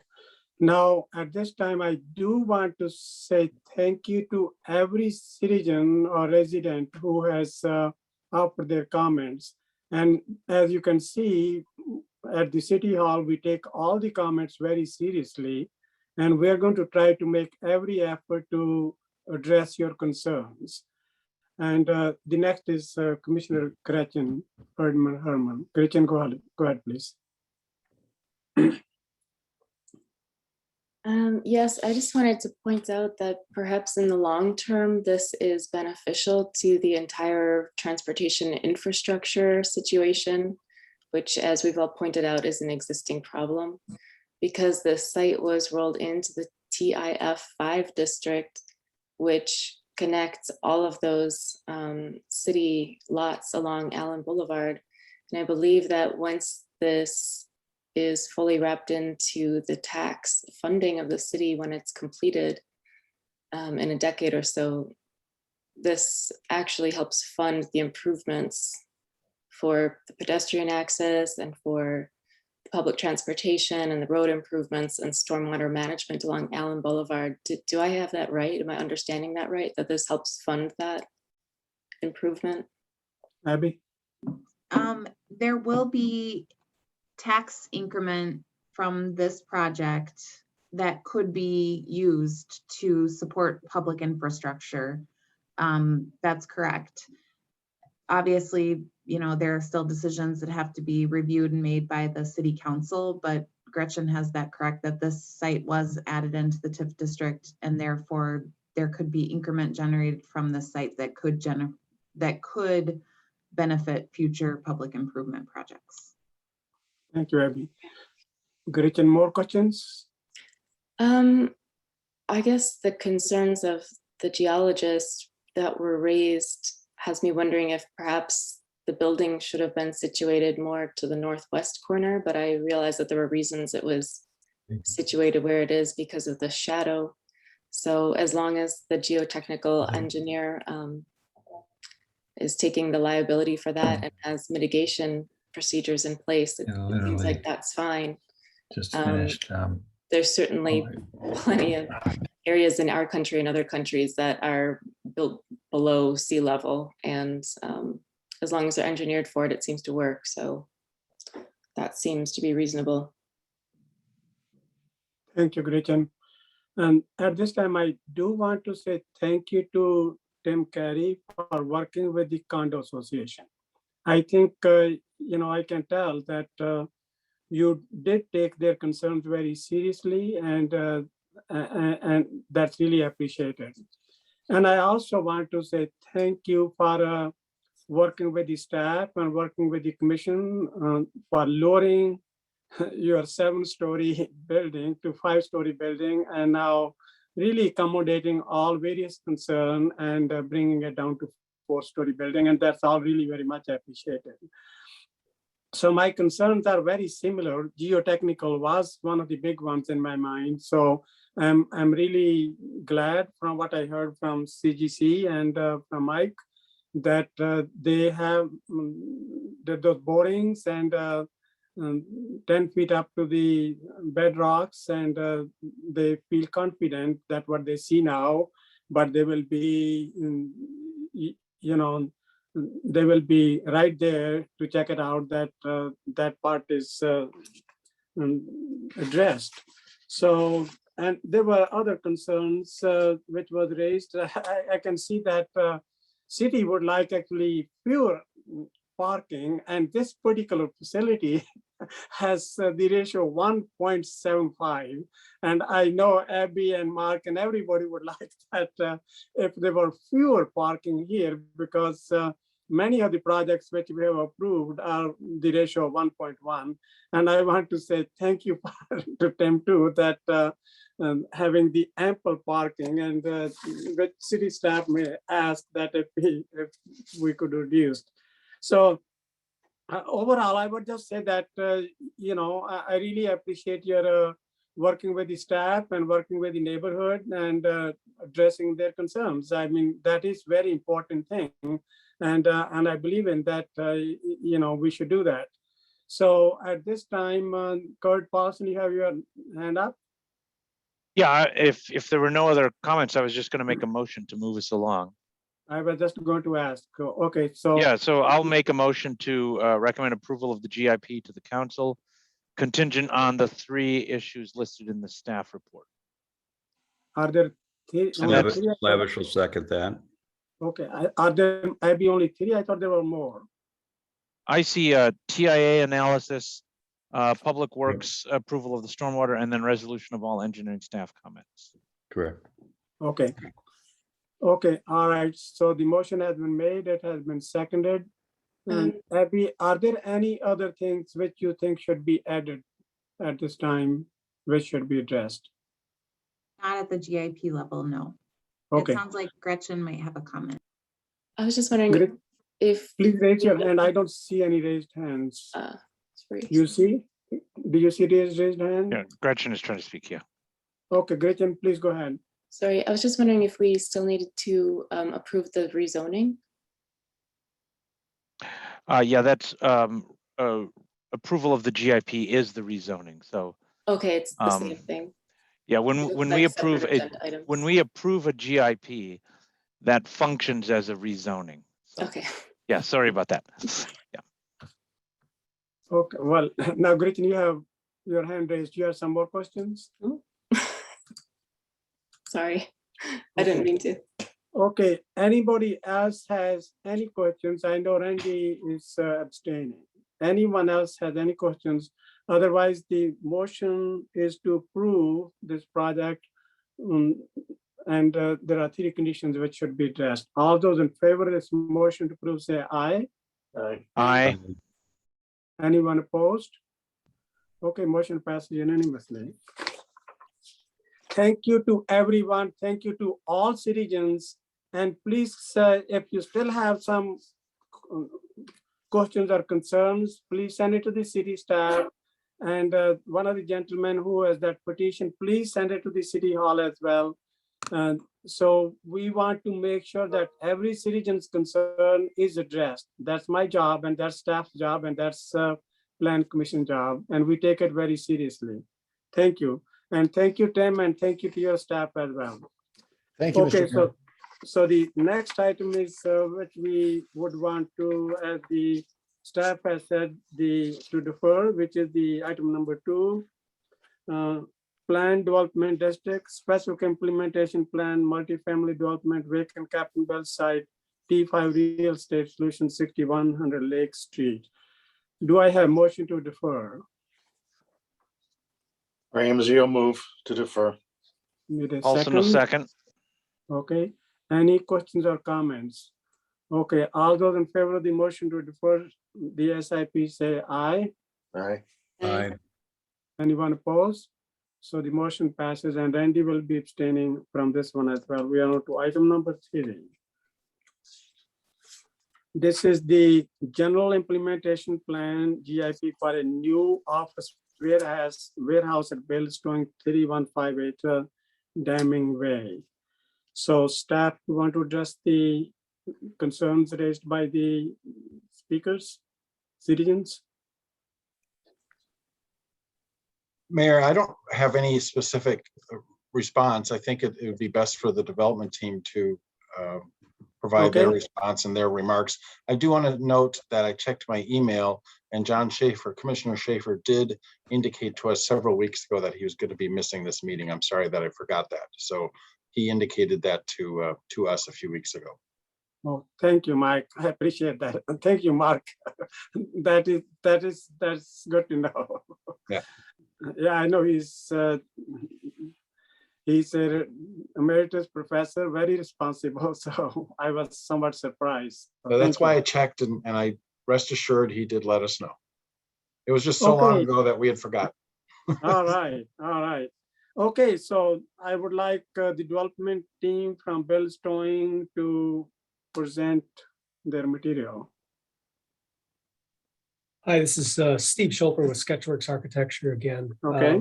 we are representing Bill's Towing, and in the interest of not restating everything I've already stated, I'd like to just go through and talk a little bit about some of the comments very briefly.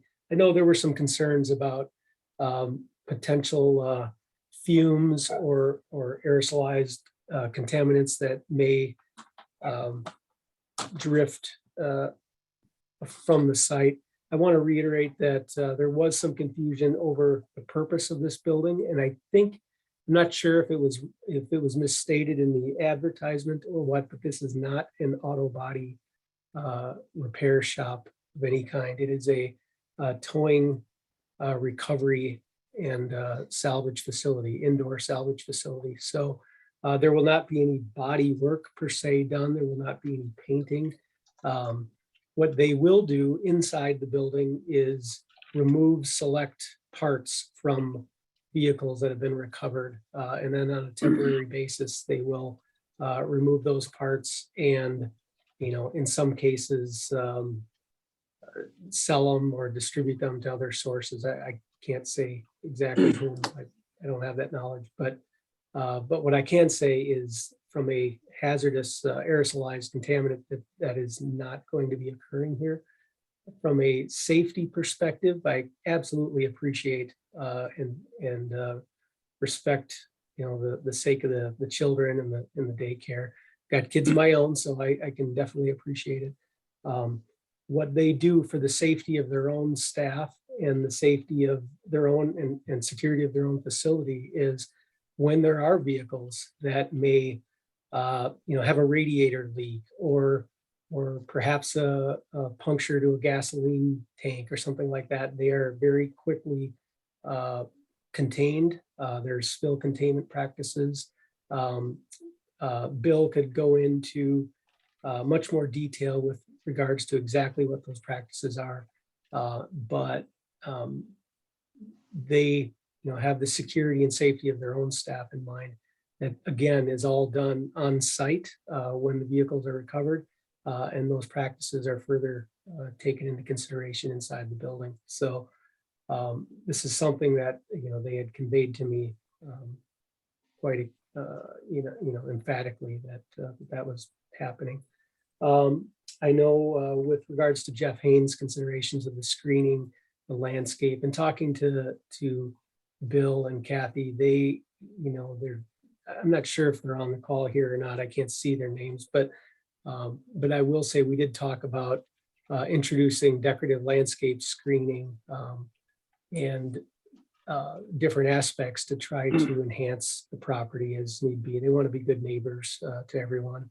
And as we look over at Hitters and the daycare facility, I don't want to also forget that there's the Middleton Cross Plains Transportation Facility 2 doors down. And so this use and building typology is not too unlike those uses as well. So I just want to be assured that we're not losing sight of some of the other uses that are in the business park. And so with that, I don't have a lot more to add. I think the statistics and the explanation are in the letter of intent. So. Okay, so I will start. So from the material which I have read, it says there will be painting and all that stuff. Somebody is not, there's something missing somewhere, okay?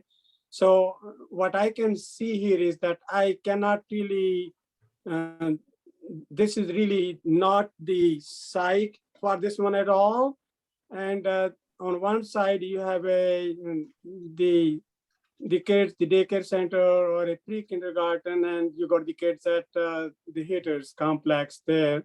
And then you got the psychiatric facility right in front of it. And then the UW Health Pharmacy. I'm absolutely opposed to this at this time, unless I read more information and we have something absolutely more in writing. This is to me seemed like more like spot zoning.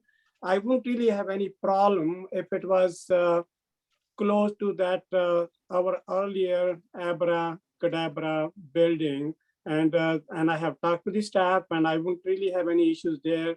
And then you go just further down from the Club for Kids, that's a Wisconsin fertility institution, and then it's computers, and then standard imaging. And I don't think it fits in there. I know there's the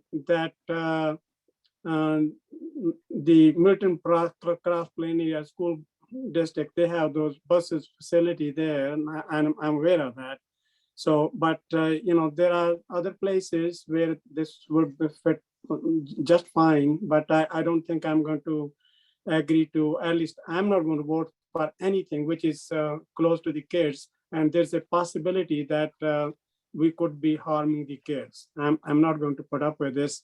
So there is some miscommunication here. I read in the material, and then what is being said here is different. And somebody has to clarify that one. Abby or Mark, or how about that material which is in the packet generated? Why is there, these guys said there would be no scrapping? We didn't prepare the materials for the packet, so I would direct that to the applicants and the owner. Okay, well.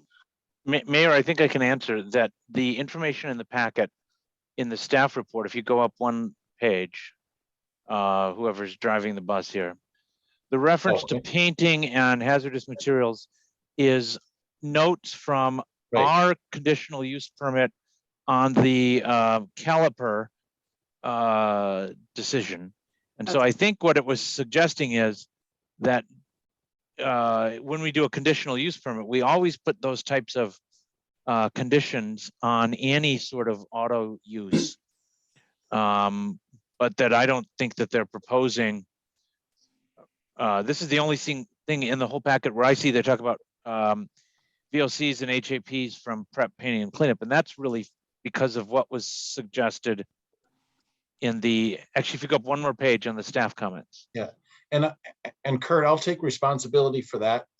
If that's the only reference in the application, I thought the mayor, you were saying that was in their application materials. I misunderstood you. I don't know. I mean, I don't have all. I read this last night, and I was very displeased that the staff would even consider for putting this facility right next to the kids' daycare center. I mean, that's absolutely outrageous. It does not belong there, period. Yeah, I think that those conditions of approval might have confused the message a little bit. Those are the same conditions as Commissioner Paulson stated that were placed on the Abra auto body. Right. And I think that when our staff was reviewing this request, we likened it to that proposal in some ways, and we suggested placing the same conditions, which maybe made it appear that the land use was more intense than it actually is. Here's what happened. I went on vacation a week and a half ago. Before I left, I researched the other applicant, the other auto body that used the Abra auto use, and I just took those comments and put them in the staff comments. Sent the document, worked on it a little bit while I was on vacation, and then I turned it over to Abby and Daphne, and they were cleaning up my mess. And I take Mark, those were also that was part of the zoning interpretation, because those were also listed in the submittal from Sketchworks. Exactly. And so that's the origin of it. I just wanted to make sure that we didn't have those issues here. And I can see how that would create confusion, and I apologize for that. But from everything we're hearing tonight, it's not an issue. I don't think it's a mess at all. I think whenever we do anything that is auto related, we almost always put in all these additional conditional uses because we recognize that we want to make sure that we're protecting the surrounding land uses in the future. If 10 years down the road, he sells the operation, right, and whoever buys it decides to kind of change it a little bit, well, they can't because it's in the conditional use, and that runs with the property. So I do think it's important to just keep that in there, even though that's not what they're proposing.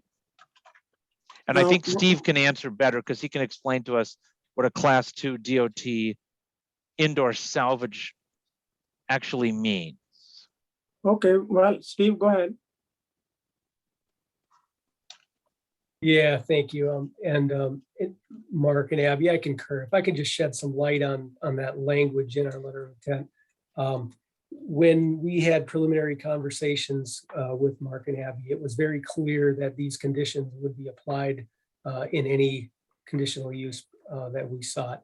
And so trying to be proactive with that, we simply cut and pasted those comments and those conditions that Mark had illustrated to us and pasted them right into our letter of intent. Kathy and Bill from Bill's Towing acknowledged the conditions and had no problem with them. So we thought we'd be proactive and just simply state them right in our letter.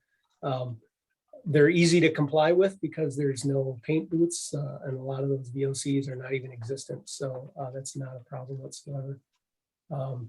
With regards to the question about what is a Type 2 DOT salvage, let me read to you directly from the DOT definition. A Type 2 DOT salvage is a salvage dealership which conducts all business within a building. There is no salvage yard. Vehicles are dismantled and parts sold. And that's the end of the quote. So that is the strict definition of a Type 2 salvage license. Well, I would ask staff, have we looked at some other sites? I don't really think that this place belongs for this here. Or at least I would like, the applicant and staff to work together. And if you can find another site in this park close to maybe on the airport road or some, I did drive around there. I looked at this site and I have looked some other sites too. And there are some open places there. Randy, Bruce, you had your hand up. Randy? I just wanted to wait to comment after I heard from other commissioners. Oh, okay. All right. So Gretchen and then Kurt Parson. Well, it would be helpful to know about the noise concern that some of the neighbors had raised, because I see that the bay doors are there. Obviously, they're for moving cars in and out, but if the bay doors are kept open during nice weather and then the sound of the rivet guns and whatnot is disturbing to the children outside, I think that could be a valid concern. It doesn't sound like the owners are here to discuss that use. I guess another concern would be, certainly there would be oily rags and thinners and things like that used in the dismantling. And I guess it would be more of a specific implementation plan concern, but this was a flooded area as far as I remember. My son went to Silver Lining, which is in the Hitters building, and that was flooded like 1.5 feet. So any contaminant type things like that with the river right behind this should be probably raised up in a storage locker that is above that flood zone. That would be just one thing I'm thinking of offhand. Other than that, I don't really see much of a difference between this type of facility and like a woodworking shop, which has also machinery and thinners and fumes and things like that, or the bus station or the bus transport facility, which is across from the Silver Lining, and they don't have screening there. And certainly there's lots of diesel fumes from those buses going in and out. So, well, we don't want it to impact the businesses that are existing, Hitters and the daycare, but those feel like more of specific implementation plan concerns that could be addressed if there wasn't another suitable site that that the mayor had suggested. Yeah, I can see that there's a bus bond, but it's good that that's further away. And it is right next to the Nature Conservancy. I mean, it's right next to the north fork of the Nature Conservancy, and we want this there. Okay, There's somebody, Kath, has raised hand. This is not a public comment section now, please. So if it's, I'm sorry, my name is Mr. Mayor, my name is Kathy Sellner. I'm here with my husband, Bill Sellner. We are the owners of Bill's Towing. Oh, good. Thank you. so Abby, can we allow them to participate at this time? Yes, they're the applicant. Or they're the applicants? Right. Okay, please go ahead. Yeah, this here is Bill Sellner. I just wanted to reassure you and tell you what the land there is higher than Hitter's building right now. It'd be raised up because I'm pretty sure that lot, Steve can say for sure, but that lot is higher than Hitter's already. We were involved heavily in the flood of 2018 when you guys flooded. We retrieved a lot of the vehicles out of the city of Middleton. So we know what goes on in that area. And as far as our building and operation, we're not a body shop. I don't know how that got in there. I understand they wanted to relate it to caliper collision, but we're not doing body work. We're not running rivet guns. We're not painting vehicles. We're not having any chemicals or anything hazardous material other than the cars we put in the building for storage. And the cars we put in the building, we came to Middleton. We have the city of Middleton police contract. We bought it from Gene Arnson probably 10 to 12 years ago. And when we came to the city of Middleton, they wanted an outside fence for storage. We had to have a storage lot. We couldn't find no locations to put an outside storage fenced in area for cars in the city of Middleton. So I came to them and said, hey, how about if we get a building and put cars inside? And they thought that was an awesome idea. Plus it is an awesome idea on our end too, because it allows insurance companies to come there to look at the vehicles. We don't have to crash wrap these cars in plastic if the windows are busted out or doors don't fit tightly. People's items are secured inside. It makes a lot and you can control the fluids better, because if you have an outdoor storage yard, you got a car sitting out in the rain in a gravel parking lot or whatever you require, you have water runoff. Inside, you don't have that. You can have drip pans underneath the cars. You have a car diaper, what you can put underneath to control the fluids. We can drain the fluids out if they're that bad. But we're very good about environmental because we also have our own environmental company. We have 3 locations. We're out of Middleton, Lodi, and Wisconsin Dells. Plus, we have our own environmental cleanup company where we go out and do environmental spills after the accidents. So we're real cautious on environmental. The other thing about the salvage, dismantling parts and stuff like that, we're looking for a building to sell used parts where what would be close to Madison. We're not saying we're going to dismantle cars there. We can just bring the parts in to sell there. That's all we're asking for. And as far as noise, rivet guns, there will be no rivet guns because we're not a body shop. I can't aerate that enough. We're not a body shop. Please, noise is going to be very, very limited. You got a bus barn on the other side of Hitters. They do repairs on the buses there. We tow them in there. We tow them into their mechanic shop there. What we do in this building, what we're intend to do in this building, it would be no more than what the bus barn is doing down there. The bus barn does minor repairs, tires, brakes, oils. We're not looking for repairs in our vehicle, but the noise would be, I'm trying to say, compatible to what they do there for noise level. Customers throughout the day, we're not looking at a lot of customers there, just very limited. We're going to put up a nice building, a very nice, Steve has got it designed. We take pride in what we do. We have nice equipment, nice building, nice lobby. I mean, our Lodi location on the I-90, we got a tourism award from Columbia County for having an awesome business location and lobby. Have you got any other questions I can answer? Seeing I can ease your minds a little or help you know what we do? Well, I appreciate what you have said, but it's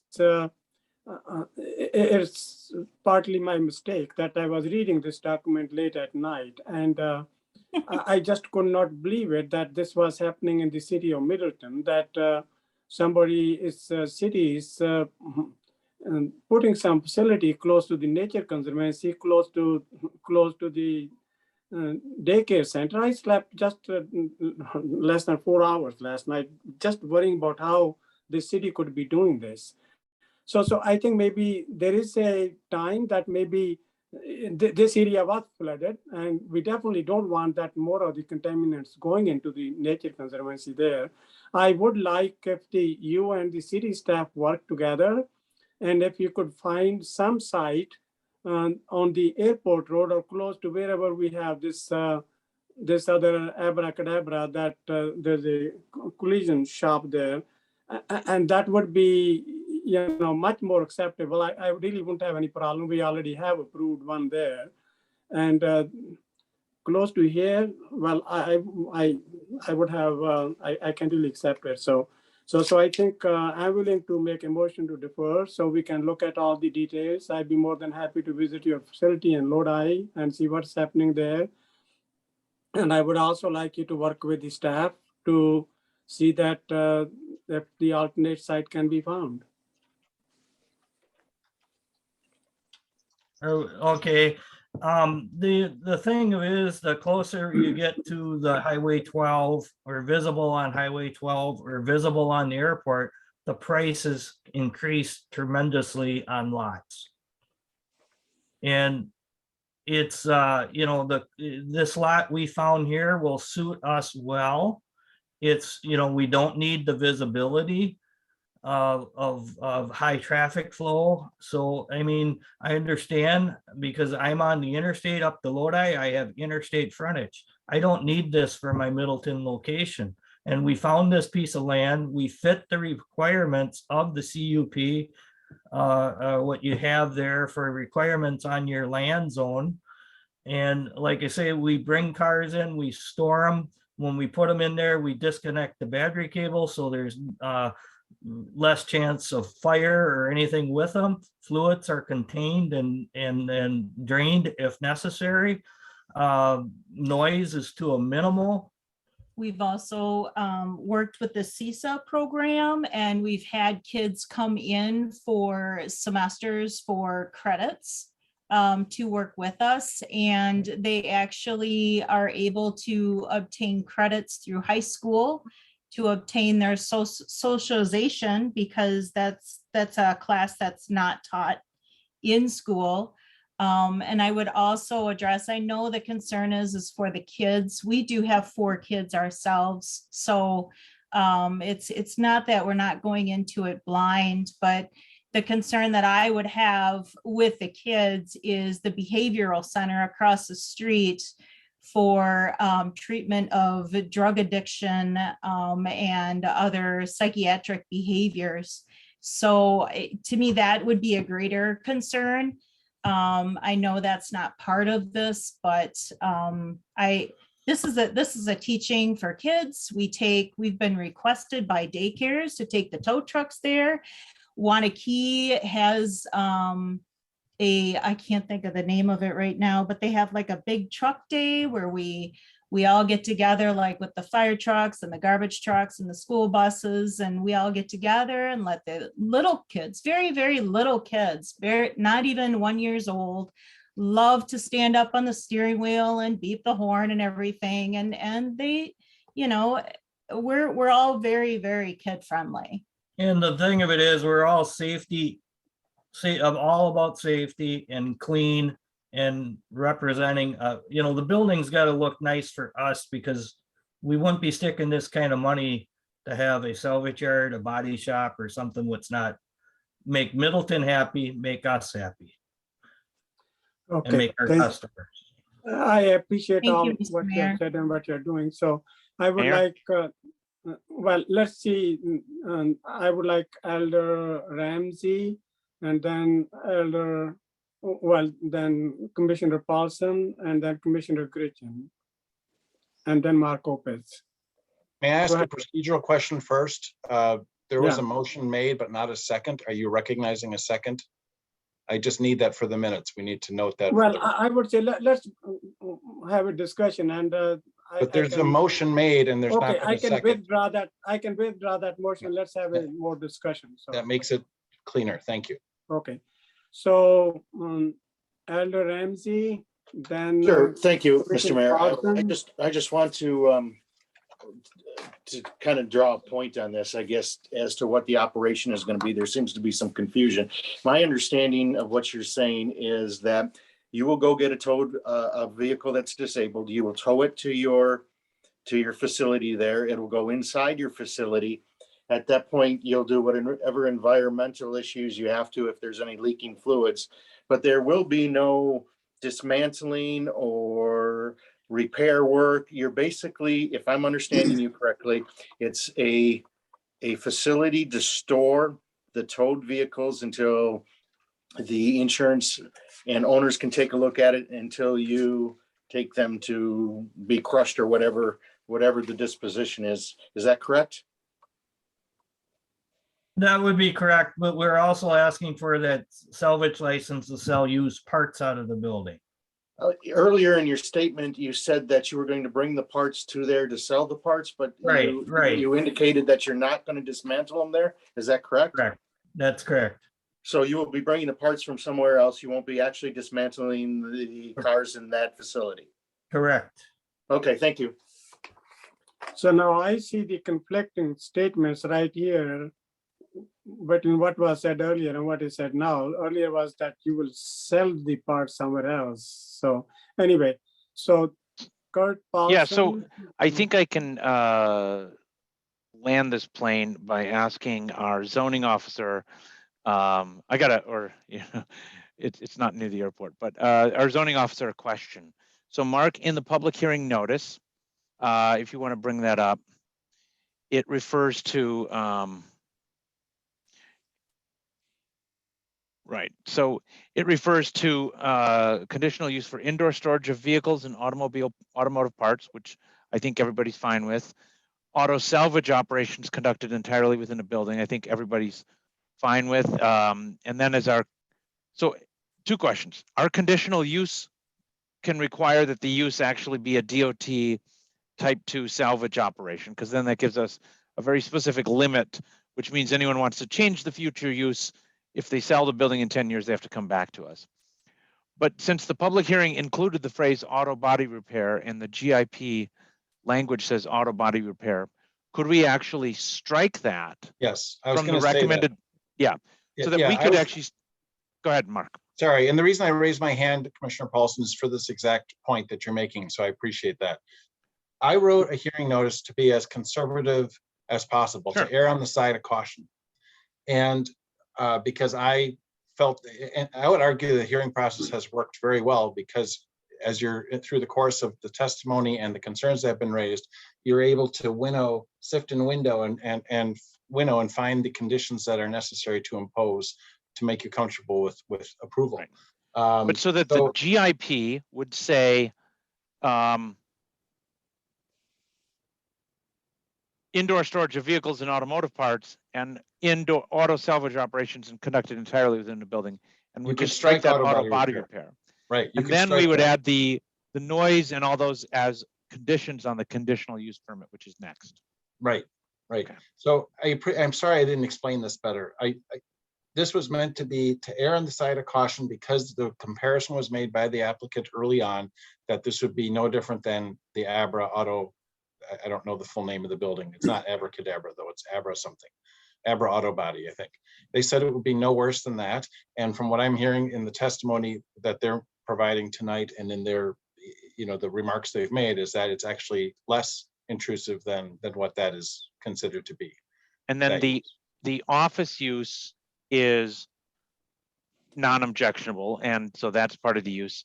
Would you consider the sales that he's talking about to be a separate use of that we have to kind of that is a permitted use in this zoning district, right? I'm reading the hearing notice again. Or is the sale of these parts more like a B3 use? And I realize you don't have it in front of you, or is it just a incidental? I don't think that's, Abby, do you remember? I don't think it's part of it.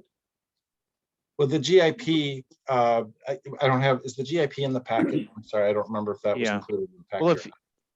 if you Okay. determine that that's an incidental use or kind of an accessory use, then that's it's how I not looked at part it. of what's before us. That's how I looked at it. I just don't remember. There we go. Thank you, Daphne, for bringing up permitted uses. All sales, manufacturing, fabricating, processing, and the next page, research and office uses permitted in industrial shall be permitted. And the industrial zoning ordinance talks about ancillary sales that are a minor component, which was my Right. understanding. Yeah, that's they're what I was doing. referring to. Yeah. And so that's why I didn't flag that, because I felt that it was, okay, it fit that definition. So the use is auto storage and auto salvage operations. And then the office and retail uses are second or subsidiary uses to the main use of the parcel. Is that what you're saying? That's what I'm hearing reinforced tonight. Yes. That's how I would interpret that. Did the applicants, is that a factual, do you agree with that as a factual statement? That would be part of the record? Part of the, okay.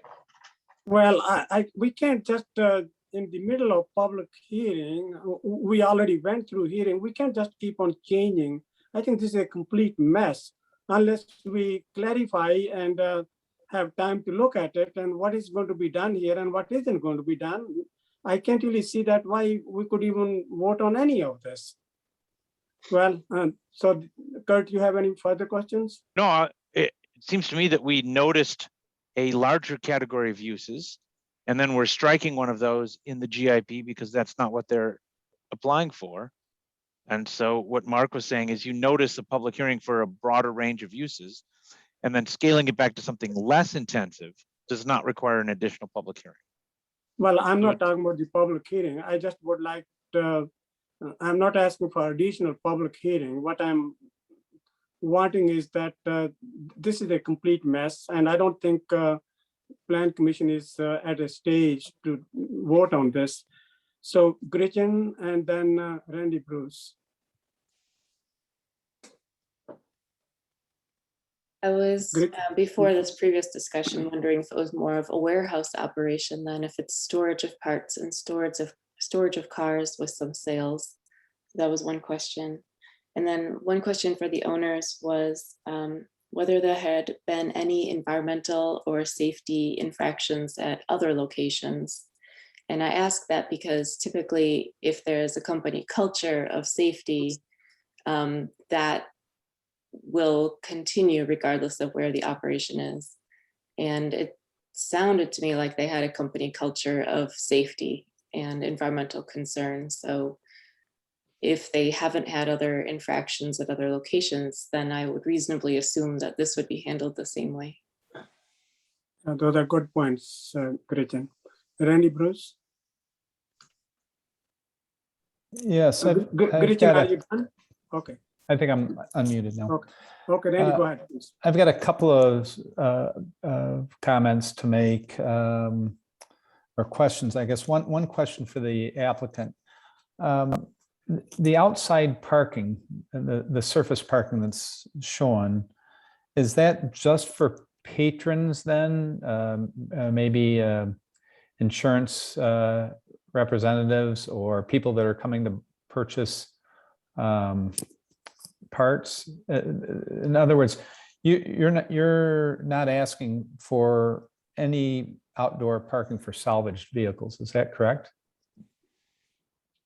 That is correct. That would be for parking of our employees, customers, and insurance companies, maybe adjusters coming in to look at vehicles inside the building. There's no outside storage what we applied for. It's warehouse. It's all would be inside storage inside the building. Okay. So could one of the conditions of approval be just to add a condition that no vehicles in a state of disrepair be stored on outside the building. Just I understand that part of their GIP is saying that it'll be inside, but you know, this is a facility that could be sold in the future, and it sounds like Bill's planning on running a great operation, but we just don't know what happens in the future. I'd like to make sure that would be a condition. The other item I'd want to, the next door neighbor, Hitters, has asked for a fence to be installed along that property line. I think that's a completely reasonable expectation on his part, and I'd like to make that a condition of approval as well. And then just generally, you know, I'm not sure where I stand on this issue right now.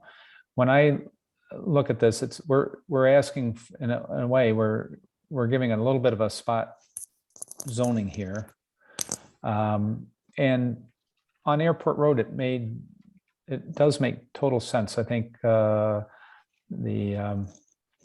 previous approval on Airport Road is close to the other auto uses. This use at this location, it does seem a little bit, you know, I have some of the same feelings that the mayor has. It's just not the appropriate place for it. I really would like to see Bill's Towing find a good site. If this is the site, I've added a couple of conditions for it. I'd like to see Bill's in Middleton. They run a good business, and I certainly don't want to keep them outside the city. But I'm not 100% sure that this is the best location for them. Thank you, Randy. I agree with you completely. We want the Bill's Towing here, but probably not at this site. So Mark Opeth, then the owners. Yeah, I've done some more checking into our zoning regulations and how I wrote the hearing notices. I stand by the GIP amendment, the way I wrote that. And as Commissioner Paulson noted, you can always scale back the uses that are listed to something that you find more acceptable, as Mayor, you have mentioned, and Commissioner Bruce. Where I believe I've made an error is that in the conditional use hearing, which is the next item on the agenda, but I'll just mention it now so you know what's coming.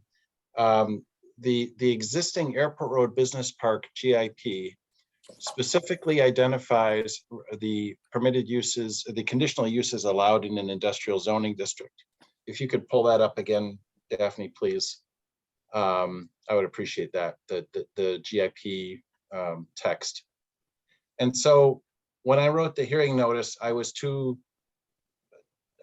did a copy and paste, and I forgot to add the sales part. So what this shows here is conditional uses, and the last bullet there, retail sales and service operations, which are ancillary to the permitted industrial. After Commissioner Paulson brought that up, I checked this language and saw that it was listed specifically as a conditional use. The conditional hearing notice itself should have specifically flagged the sales and service component, which ironically is not the part that you're really debating tonight. But the reason I'm bringing it up is that in order for this to move forward, the sales part to be a component of this business would require a second conditional use hearing, just for the sales part, because that was not part of the hearing notice. So I just wanted to flag that for you for the next item, but the rest of it, as Commissioner Paulson and others have mentioned, can be scaled back. The GIP amendment part can be, you know, narrowed in scope. That's all I had to add. Thank you, Mark. Do you have any? So Mark, you're done, right? Yeah. Okay. Steve Schulfer. Yeah, Mark, thanks for that. What I wanted to also point out is in the letter of intent, it did talk about the DOT type 2 salvage as containing a sales component to that. Could that possibly negate the need for a second conditional use as you just described? I'm trying to understand could you say your question? So one more time? in the letter of intent, we did specifically say that because of the definition of DOT type 2 salvage does have a sales component to it. And we would have minimal sales out of this facility, thereby stating our intent in the letter of intent.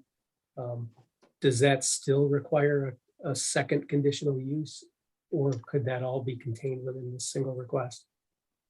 That's a very good question, and you're making me feel better that maybe I didn't make as much of it as a mistake. I would need to know. I'd want to look at that DOT definition in an exact language, because if the GIP amended language, which says auto salvage operations, if implied in that is that sales component, that maybe is a bit of a gray area where I'd have to make an interpretation, which I'm probably not prepared to do tonight. I'd want to think about that. So let me take that under advisement.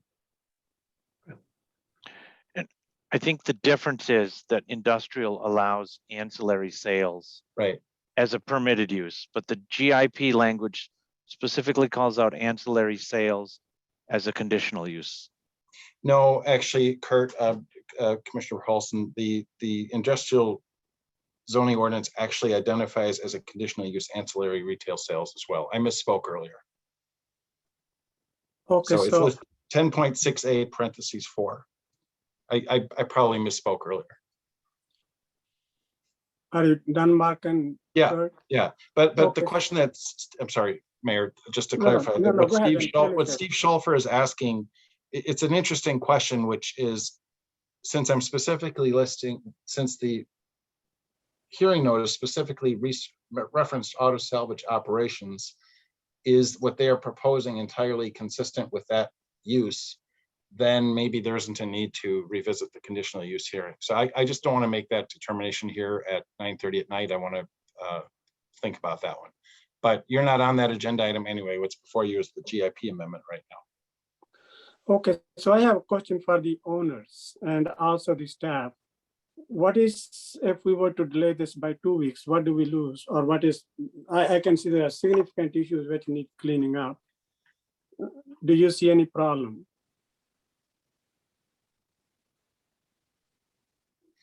We have a offer to purchase on the land. I don't know if that they have a X number of dollars down. We do, we have the earnest. And we have the earnest money down. And that's would be the only thing, I mean, on our part, because I didn't want to lose that site. And I do, if I don't, I lose the money as well. What we have down on earnest money. All right, the closing is November 15th. Okay, so when is the next plan commission meeting? That will be the bigger problem is that the next council meeting for the GIP amendment would be November 16th. That's the bigger problem. So the plan commission or the council, the only council meeting before their closing is November 2nd, which is next Tuesday. Well, I guess, I don't know how the others feel. There are a lot of significant issues here which we need to address. I certainly cannot vote for it at this time. So if anybody else want to, it's up to them. I don't think it's good for we like Bill's doing, as the others have said, but I have a lot of concerns about this. So, is anybody willing to make a motion to defer? And I will second it.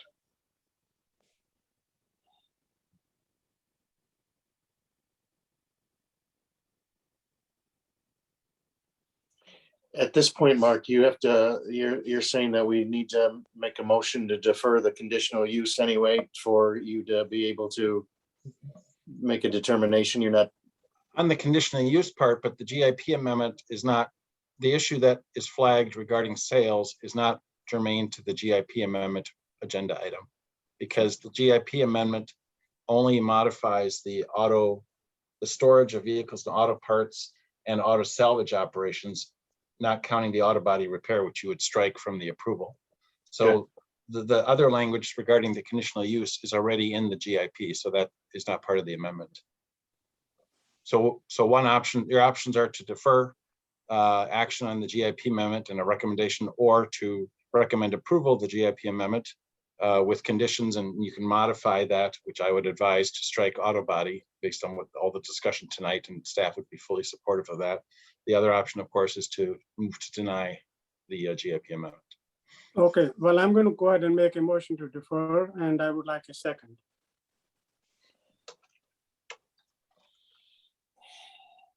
Slavish will second that.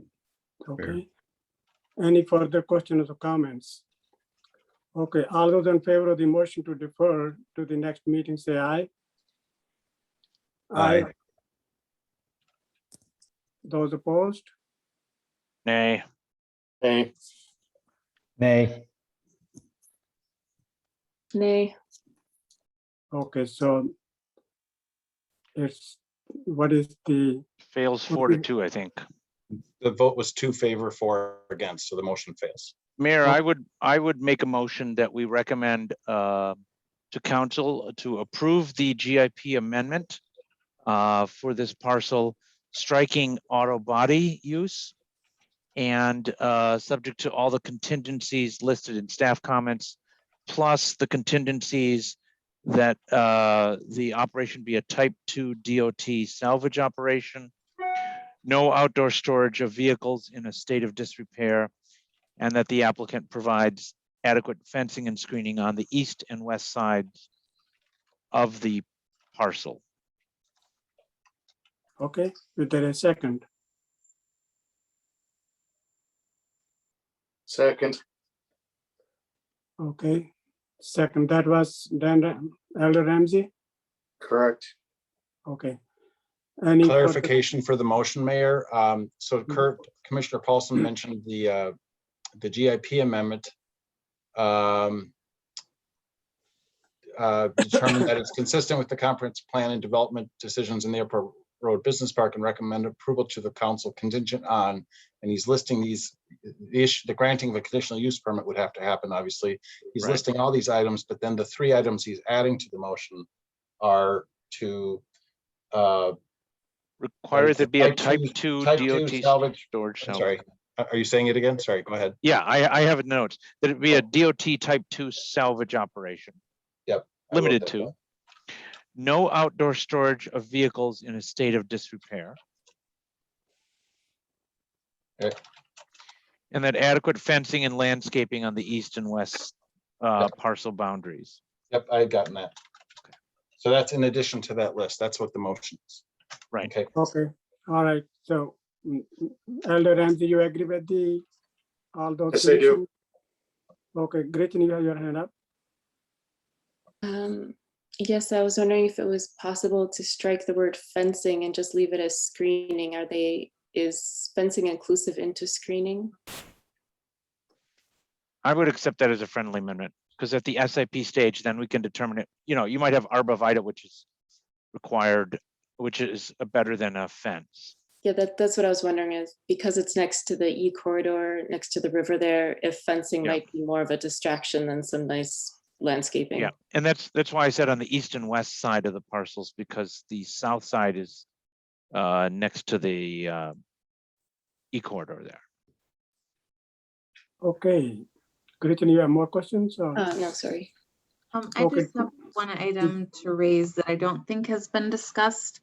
And Mark, were you going to talk about the city bike path that runs along the east side of the property and also along the south side, for which the city does not at this point in time have an easement?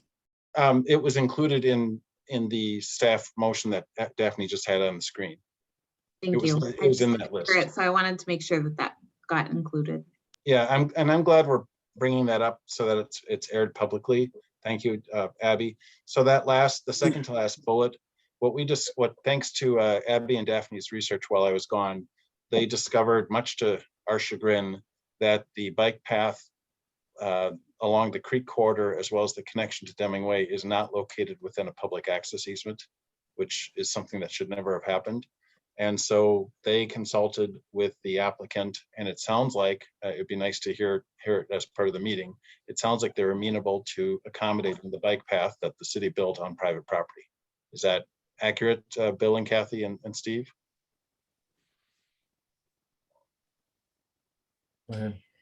I think we'll let Steve answer that one. Okay. Thank you. Yeah, I was actually going to say the same about you, Kathy. This being your land, I didn't want to commit you to creating easements for that, but I certainly think the bike path is existing and we can handle stormwater around it. So I don't see that as a problem. Yeah, and actually we take the kids rollerblading down and through there, so kind of would like to keep it. Yeah, I don't have a problem with it. Well, I want to just say it as the city's sort of de facto bike ped planner. I really very much appreciate that. I appreciate that you recognize it as an asset, and it's that bike path is well loved by the community. So thank you. So that's also a condition that's included in Commissioner Paulson's motion because it was part of the original list. Okay, any further questions or comments? Okay, all those in favor of the motion say aye. Aye. Aye. Aye. Opposed? Aye. Nay, Motion- Bruce opposes as well. Okay, so motion passes 4-2. Okay, all right, we move on to item number 4, conditional use permit for a new office warehouse Bellstone. Do we need any further discussion here now? Or is Mayor, it- I'm just going to add additional information on the conditional use permit based on the testimony that that the hours of operation be limited to 7 a.m. to 6 p.m. as listed in the application, and that the business generate no additional noise than that commonly associated with the bus barn as measured at the property line. That's just a condition that gives us the opportunity later to require them to mitigate noise at the property line. Well, the biggest concern is the chemicals and any fumes. And I don't know, is that part included? Yeah, that's somewhere? part of the conditional use. Okay. And Steve and then Kathy. Yeah, thank you. Alder Paulson, I just wanted to clarify, and maybe Kathy, you wanted to jump in on this too. The hours of their normal business operations are 7 to 6, but I think as was stated in the letter of intent, they do recover vehicles 24/7. So if there's a police call, there is the potential that they will need to access the facility after hours. So I just wanted to clarify that. Yeah, and so the condition would say normal business hours from 7 to 6. Yeah. Thank you. Okay, Kathy. Same Okay. question. Steve had the same question. Steve covered us, thanks. Okay. Any other questions or concerns? Also, did somebody make a motion yet or? Well, I'll make that my motion then. To grant a conditional use permit subject to all the conditions listed in the staff report and those additional 2. Okay, so do we have a second? Erdman Herman, second. Okay, there's a second. So any further questions or comments? Okay. And then Mark. Yeah, I have a question for you, Commissioner Paulson. I'm still trying to understand your intent with the added condition of hours of operation limited to 7 a.m. to 6 p.m. and squaring that with the applicant's. Yeah, so it would say comment about- normal hours of business operation from 7 a.m. to 6 p.m. So if they get called to pull a vehicle to the shop at 8 p.m., you're saying they can't do that? No, that's not normal business operations. They are not normally doing that. I'd be willing to withdraw that hours of operation issue. Well, but usually we include hours of operation in conditional use permits for exactly this reason. But what I wanted to respectfully point out is that the daycare isn't open outside of those hours anyway. So if there is activity outside of daycare hours, there's no impact to them, right? Then I'll withdraw my hours of operation I mean, I'm not trying to, I'm just trying to understand from a enforcement standpoint. Because you have to enforce this thing, so. Right. So, Well, and then my are other you speaking question- to just, are you speaking to just the retail hours then? The selling of the parts, Kurt, is that what you're talking about? Thank you. In the Yes, normal there we business go. hours? Yeah. So let's put in phraseology to make it work like that. Okay. And Are you thank good you with for that. that? I was thinking the same thing. Okay. So the 7 a.m. to 6 p.m. restriction is for the retail, for the limited sales that, you know, the limited sales. And then that leads to my second question, which is we have this nebulous area of whether the sales are part of the salvage operation or not. I guess the motion can stand on its own, and if I make the determination that this requires an additional conditional use, I just want the applicant to be aware that we may require a second to be formal about it. I may decide that we need to have another conditional use hearing. I just want to state that on the record. So I don't know yet whether we will need that or not. It would be I think that would be a formality at that point. Randy, you had your hand up? No, I lowered it. Thank you. Okay. Any other questions or comments? Kathy? Okay. I don't think this is what we are doing is a good idea, but all those in favor of the motion say aye. Aye. Aye. Aye. Those opposed, aye. Okay, motion passes 5-1. Okay, we move on to item number 5. So procedurally, for the applicant's benefit, this goes to the council next Tuesday for first reading. What that means is, as Abby said at the beginning of the meeting, there's typically a 2-step rezoning process, which can be the rules can be modified by the discretion of the council at the meeting on Tuesday. That's something we can talk about tomorrow. The conditional use permit component of this does not have to go to the council unless it's appealed. So it's a 2-step process here tonight. The GIP amendment goes to council. The conditional use does not need to go there. So Abby and Mark, could you possibly write down exactly what this place will do and not do? And both in terms of GIP and conditional use. And I really want to look at it tomorrow and study it carefully before even put on the city council agenda.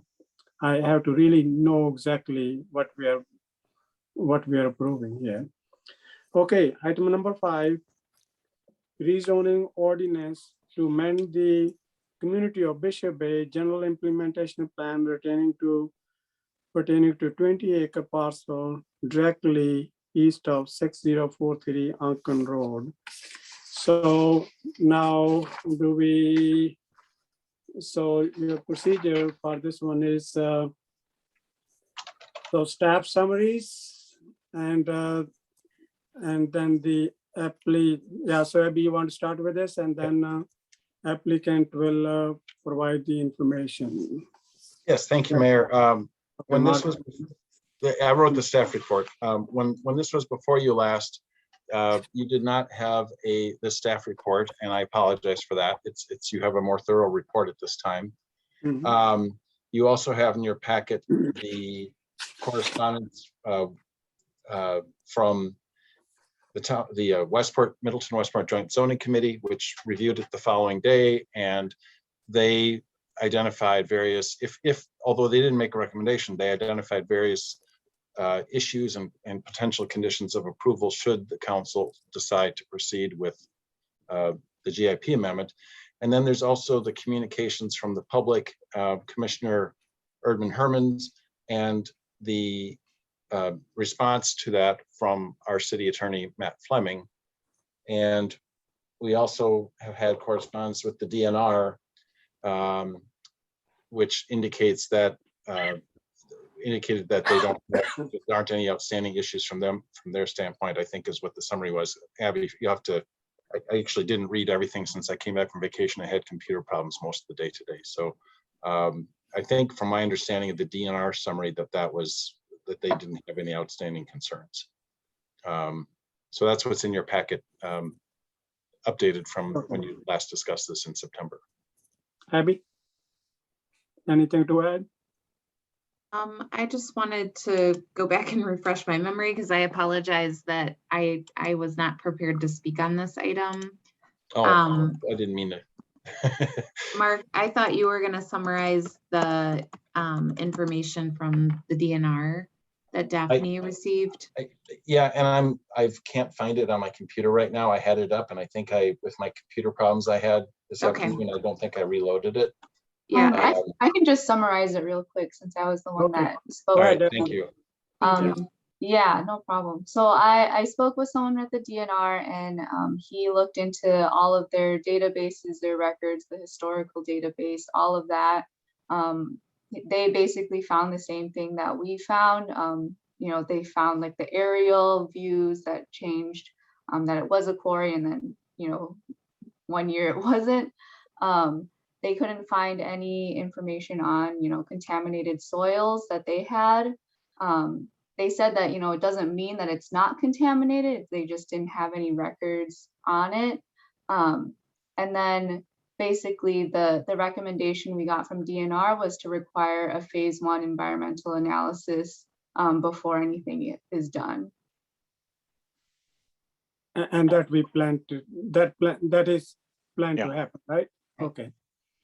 Okay, and so just a point of order, that is not in our packet, the DNR comments. All I see is the letter from Matt Fleming. Does that letter summarize the DNR comments, or this is?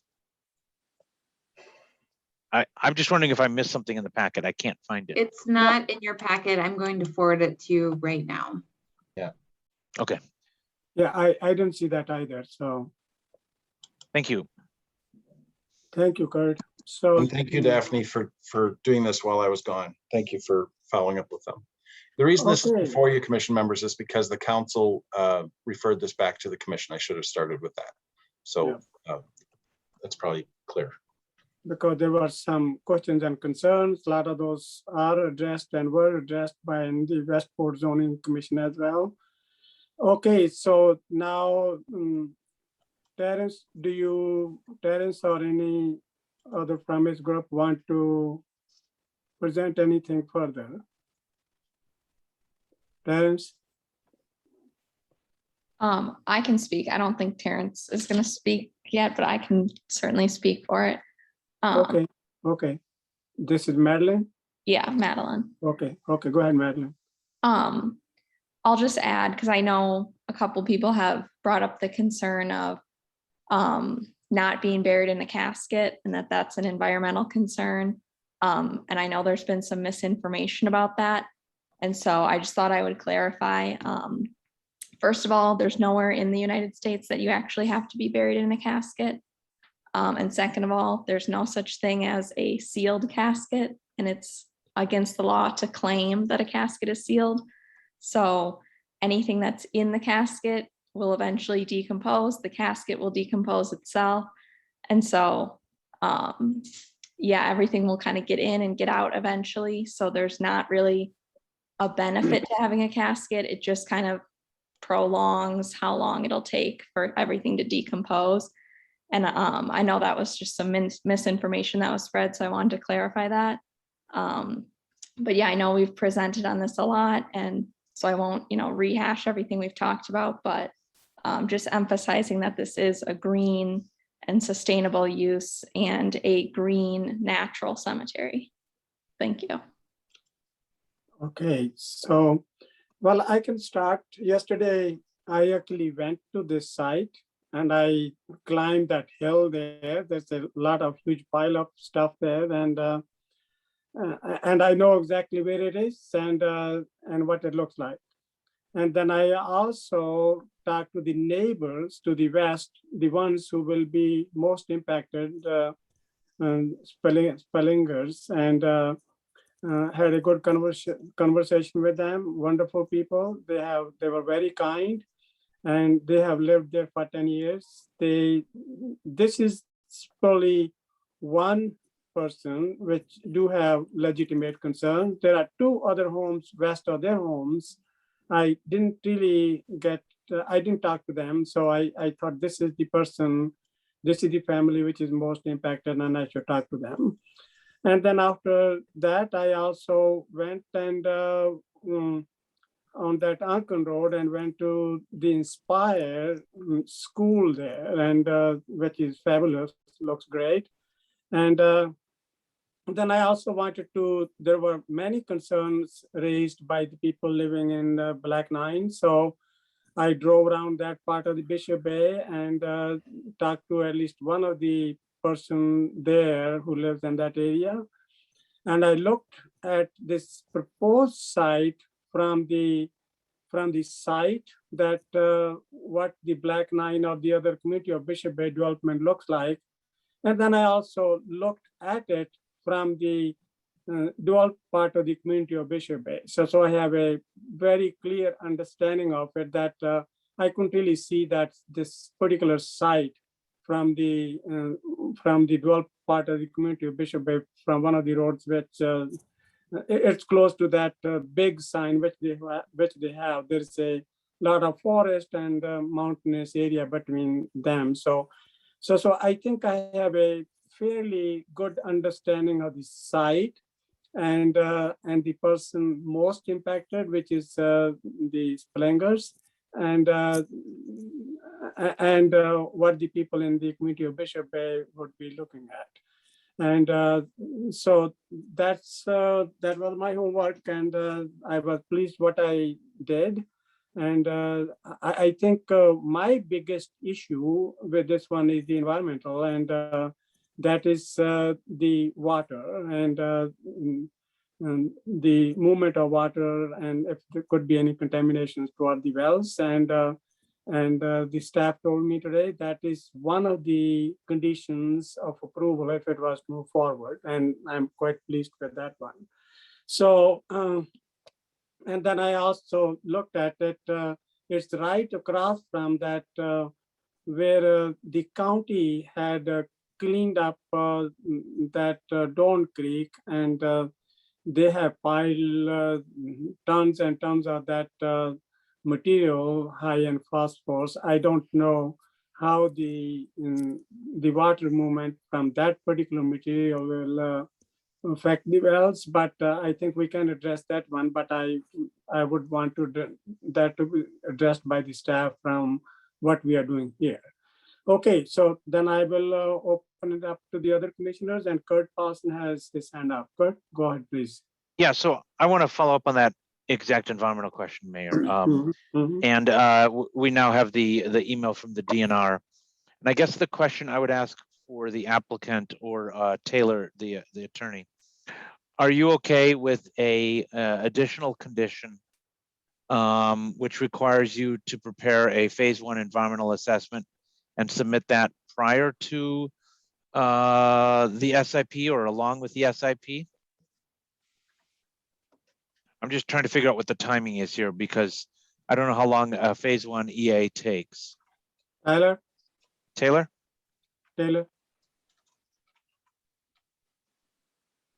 Okay. Yeah, Taylor, no, go I ahead. appreciate that. I'd have to talk with my client on that one. So maybe if Terrence wants to chime in, I'm not sure. Typically, that's not been a condition. That's just been something that we do as part of the development process. However, that being said, I think Terrence is saying, he just texted me, yeah, an ESA phase 1 is fine as a condition of the SIP approval. Okay. Okay. So any other questions, Kurt? That's it. Thanks. We've been through it a couple times now. Okay. And I have gone through everything which the staff has submitted, the staff report, as well as Gretchen's questions and answered by Matt Fleming, everything. So I think any other questions from the commissioners at this time? Okay, if there are no other questions from the commissioners, okay. Gretchen has her hand up. Gretchen, go ahead, please. I just have one that I feel obligated as a commissioner because of my volunteer handbook to ask. So in the volunteer handbook, it says appointed members of boards, commissions, and committees assist the Common Council with 4 objectives. The last one being making recommendations based on thorough review of alternatives from a citizen's perspective. And I just have one question. Because there are environmental considerations and also the potential conflicts of use, but there would be a use that could work on that site, such as a solar array, which would be mentioned on the first page of their general, sorry, it's so late, their master development plan. That would alleviate the environmental concerns with the water, as well as the instability of the building site. It would be consistent with their general plan because it is mentioned in it. And then it would alleviate the concern for the next door neighbor as well. And I just want to mention that because if the cemetery were moved directly east of this site, it would also alleviate some of the environmental concerns and the use conflict. So I just wondered if they had considered an alternative use for that site and if they would consider moving this over and maybe even just leaving that as an option if the phase 1 environmental assessment didn't turn out favorably for this site. There is intact soil structure right next to it in the farm field, and it would alleviate some of the use concerns. So I just feel compelled to make that mention. Thank you, Gretchen. Taylor? You know, I appreciate that feedback, although that's not up for consideration and, you know, that's not what we've proposed at this point. So I think that that's something that we could keep in our back pocket, something that we've considered. You know, as I'm sure Terrence has brought up, you know, he's the largest developer in the state of Wisconsin for multifamily solar arrays. So we're definitely on the forefront for solar, you know, installations. That being said, at this point, that's not what we're proposing. And so that's not what we're asking for feedback on. But again, appreciate the feedback and something that we could keep in mind for the future. Thank you, Taylor. Thank you, Gretchen. Does anybody any commissioners have any other questions? I know that Waunakee School, you know, at one time was thought that they might consider that as a site for the school, and Waunakee isn't really doing that. So otherwise there was a possibility that there could have been school there. So, and of course, this site was also looked for a church, and anyway, alternate uses were considered beside that too. So any other, Gretchen, you have your hand up? You have any further questions or? I didn't realize I did, but that's Okay. fine because I am still kind of trying to understand what the basis for the decision is. And I just feel that wasn't entirely clarified last time or this time. Maybe if somebody could just help clarify what the basis for the decision is so that we know that we're voting on the right quality, I guess. Thank you. Well, we don't have a motion yet, but you know, so Abby, do you want to say anything? Abby or Mark? I can take it. Commissioner Erdman Herman, are you saying that you're wondering what the basis for on which to make a decision on this request? I mean, what's before the commission is a request to amend the GIP, and in order to amend the GIP, you should consider the comprehensive plan for the city, and obviously the existing GIP. The merits of that, what was proposed there was envisioned an institutional type use.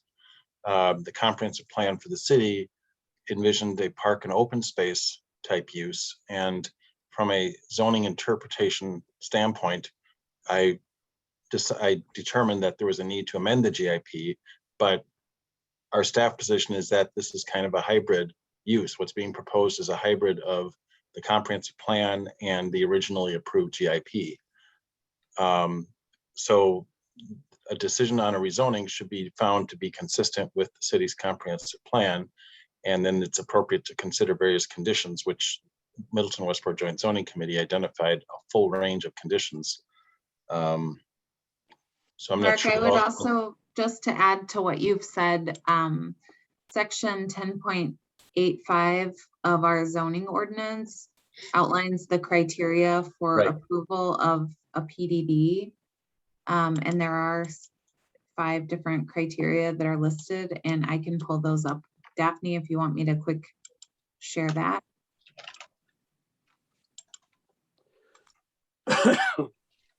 So listed within the zoning ordinance, number 1 is the character and intensity of the land use.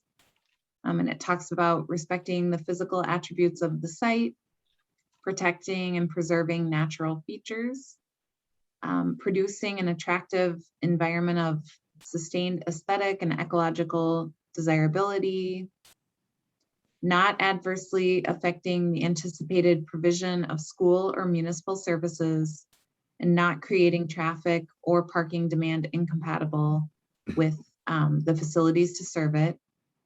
Item number 2 is about economic feasibility and impact.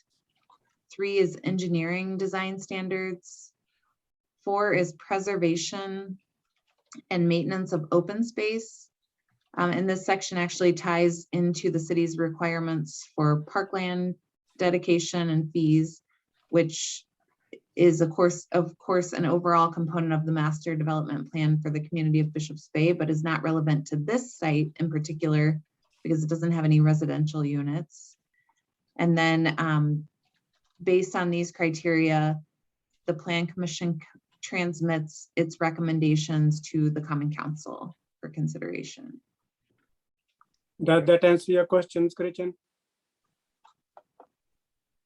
Yeah, that's helpful. So I haven't heard anyone speaking about the language of the use as it pertains to their master development plan. Did anyone have comments on that? Like I saw it reading in ways like it's the heart of the community and it's a important connector east to west with the bike path from the western neighborhoods to the business district, north to south, up to the connector bike trail. I mean, it's framed as like a civic area with significant recreational use in the parks dedication land section, chapter 5. So I understand that the space will look green, but it's not a place like you can walk with your dog. My dog would dig in a fresh grave like down 2 feet in 30 seconds flat. Nobody can like fly a kite there because there'll be gravestones, you know. So I can understand how it visually looks like it, but in terms of the use as it's presented in the beautiful vision of Bishop's Bay, I'm having a hard time reconciling that specifically, I guess. That one's a little harder for me. Thank you, Gretchen. And before somebody else speaks, I just want to say that, you know, once I became aware that we were, you know, this is coming back to the Plan Commission again. So wherever I was looking at cemeteries. So I was in California visiting our daughter, and there are cemeteries right in the center of the city, surrounded by homes all around it. And then I looked in Middleton, you got the cemetery right across from Walgreens, and you got the cemetery right on, you know, St. Bernard Cemetery, right on that Century Court and on Parmenter, again surrounded by the housing. And then of course the famous one, on the Speedway in Madison, so it's surrounded by homes all around. The difference here is that there are 3 homes here, and in other cases probably the homes, I don't know, I didn't do any search, the homes probably came after, but So for me, it's one home Spellingers, so that's right next to it. So I did have a great conversation with them, and then I got concerned with water. But other than that, I guess this is the cycle of life. That's where we all go in the end. So, okay. So any other questions or comments? Otherwise, I need a motion to move forward or whatever. I would make, I'm not seeing anyone else. I'll make a motion to determine that the GIP amendment, oh, you just took it down and I was just reading from the screen. Determine that the page 2 of the staff comments, determine that the GIP amendment is consistent with the city's comprehensive plan, and then recommend approval with all the following contingencies as listed. And in addition, add a contingency that the developer will prepare a phase 1 environmental assessment prior to the SIP. Do I have a second? Bruce, seconds. Okay. So the motion has been made, it has been seconded, and Abby, I want to make sure that the environmental issues are included as we talked about today. Okay, all right. Yes. Any further questions or comments? Please raise your hand if you have. Otherwise, all those in favor of the motion, say aye. Aye. Aye. Anyone opposed? Okay, motion passes unanimously. We are on to it. Was Gretchen voting no? I didn't see. Yeah, I'm conflicted because I feel like this would be great on the lot right next door. I still have just an issue with the use, but I can call it more of a specific use problem and make it okay to vote for it. It's just it feels very tricky for me. Okay. It's right on the line. So you're voting yes. I'll vote yes. I'll vote yes. Okay, all right, okay. We move on to item number 6, and this is the design review for trailer storage yard, Pinehurst Partners LLC, 2215 West Greenwood Drive. Staff report, please. Yeah, so this is just, it's just a trailer parking area, basically. The main comments are that they are putting in 2 driveway access points, which is technically against what we have in our access management plan. The driveways are also 35 feet, and our standard driveway widths are 30 feet. So I'm recommending that we, plan commissioner, provide design review, since this is up for design review, and then to refer to Public Works for the driveway issues. Okay, open for design review, and then we make a motion to send it to Public Works. Okay, any questions or comments from the commissioners? Okay, then, okay, Well, Randy. Randy, yeah. go ahead, please. Yeah, I just wanted to ask staff, are there any requirements relative to landscaping, between the paving and the property lines? So I think they did provide a landscaping plan like this morning. So it was just circulated. So it's not in the packet. And then, so they do provide some landscaping in addition to the ones that are provided in the stormwater basins. It is kind of similar to like a parking lot, which we would require screening for, but it is more like a storage, like an outdoor storage use. So it's kind of a toss up in between those two. I would look at this if they're parking vehicles or trailers on it, I would consider it much like a parking lot and would think that we'd want to treat it similarly in terms of landscape screening and so forth. Okay. I do have, I just pulled it up in my email, Daphne, if you want me to share the landscaping plan. So oops, let me see if I can zoom in here.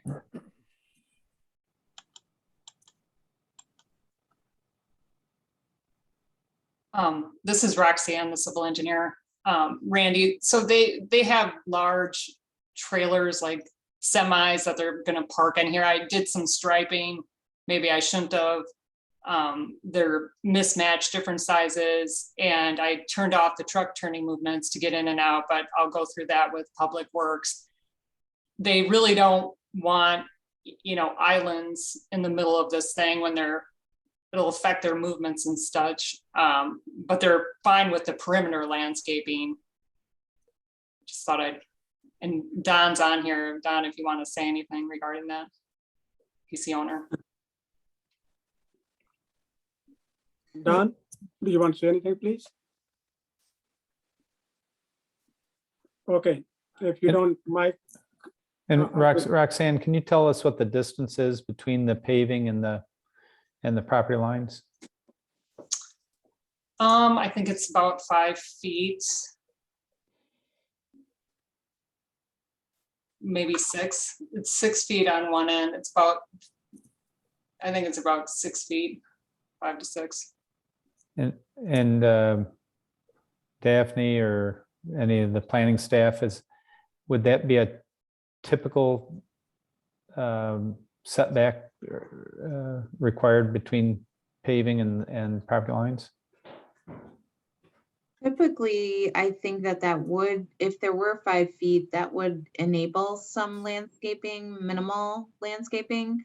But I noticed here that it looks like there's a utility easement, and Roxanne, I'm wondering, would that preclude plantings or just larger trees? I think the landscape architect brought that up, that if we did plant that and they put utilities in, we'd have to replace it or whatever. So he kind of left stuff out of there. It is 6 feet. It's 6 feet along the property line and maybe 5 feet on the south end. Because normally I think we would require landscaping to kind of screen all of these stalls from the right of way.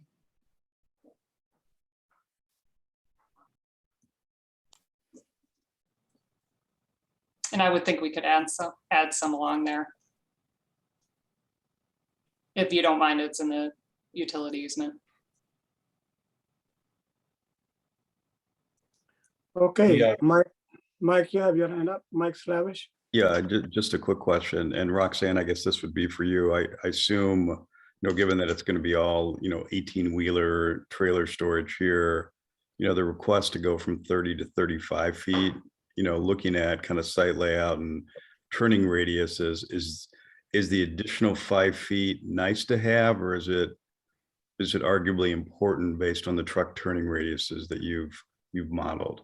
Because the reason I ask that is if we're okay with the use here, I guess I would potentially be supportive of the wider driveways just to minimize a lot of the rutting that occurs around driveways that are too narrow and you're moving 18-wheelers in and out. It gets to be pretty unsightly there at the corners. Just a suggestion. Right, and the red there shown on the screen is the model, and it does work well with the 35-foot driveway, and they're trying to do all the movements on site, and then just pull in and pull out the other side. So I think it works well for this site, and yeah, I would eliminate that, driving over the curb and getting, into the grass. Yeah, and this was Roxanne provided this to us, I believe, yesterday, so it wasn't included in the packet either. Okay, yeah, this is helpful then. Thank So you, Mike. how does staff, I guess my follow-up question is, how would staff feel about that, knowing that, really this is probably the right answer given the truck radius or the truck turning radius?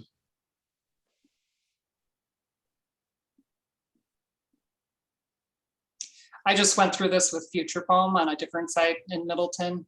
Mhm. They added a loading dock, and we just went through Public Works, and it looked at it and analyzed it and voted on it. So I think that's the same thing they're suggesting here.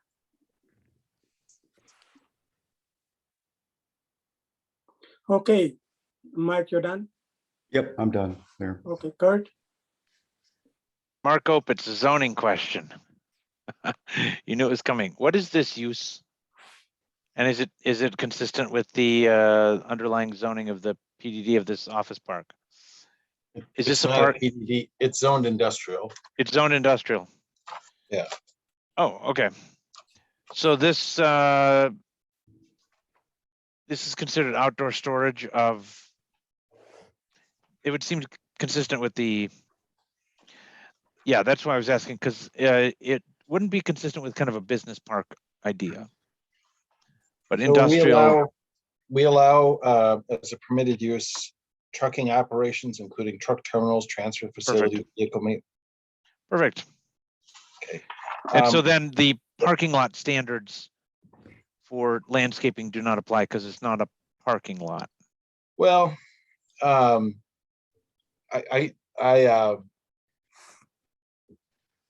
would defer to Daphne, who reviewed this. I wasn't out of town when this came in, or at least I didn't review it before I left town. Let me put it that way. Yeah, no worries. I think the landscaping they provided is sufficient. But well, I mean, I appreciate the questions about that. I think Abby mentioned about having some screening of the parking. I would agree that that would be desirable, and then the easement, of course, is the question whether that can support those plantings. The other question that I remember flagging with Don Brum, who I think is on the call, months ago when this first came up, I remember being concerned about this being a separate lot from the. As I understand it, this is related to the use that's adjoining. Is that correct, Roxanne or Don? Is that? I mean, this is. Yeah, I think he owns both properties. Yeah, Mark, you had asked us to get the parcel at 2170 Pinehurst and this parcel in common ownership because they are being used in concert. And I had a few months back sent you some things, some deeds and so on to show you that they were in fact, we are using this in concert with the other property. They are, however, of course, separated by the drainage easement and installation there. Well, at the time you were talking about combining them with the driveway across the stormwater easement, as I recall, right? Yeah, I mean, that's really given the way this is laid out and the way we've had to do retention and so on, that's probably not something that's going to happen. Besides that, we would have to, put a culvert in, and the grades of the two lots are not exactly similar, so that we could combine them and still shed water properly. So we are not planning to be able to drive vehicles from one property to the other. I think getting back to Commissioner Paulson's question about the zoning, since it's listed as a permitted use as truck operations, including truck terminals, transfer facilities, typically we would have a building on the site, but I think one could interpret this, which I would, as able to be freestanding without a building. It's just unusual. I can't recall another case like this since I've been zoning administrator. But I'm not going to lose sleep over that. Thank you. Okay, any other further questions to the applicant or the staff? Randy? Yeah, just quickly, just so that I understand, is this just design review or is this a conditional use? It's design review. Okay, thank you. Okay, if there are no further questions, then need a motion to approve the design and send it to Public Works for a further review.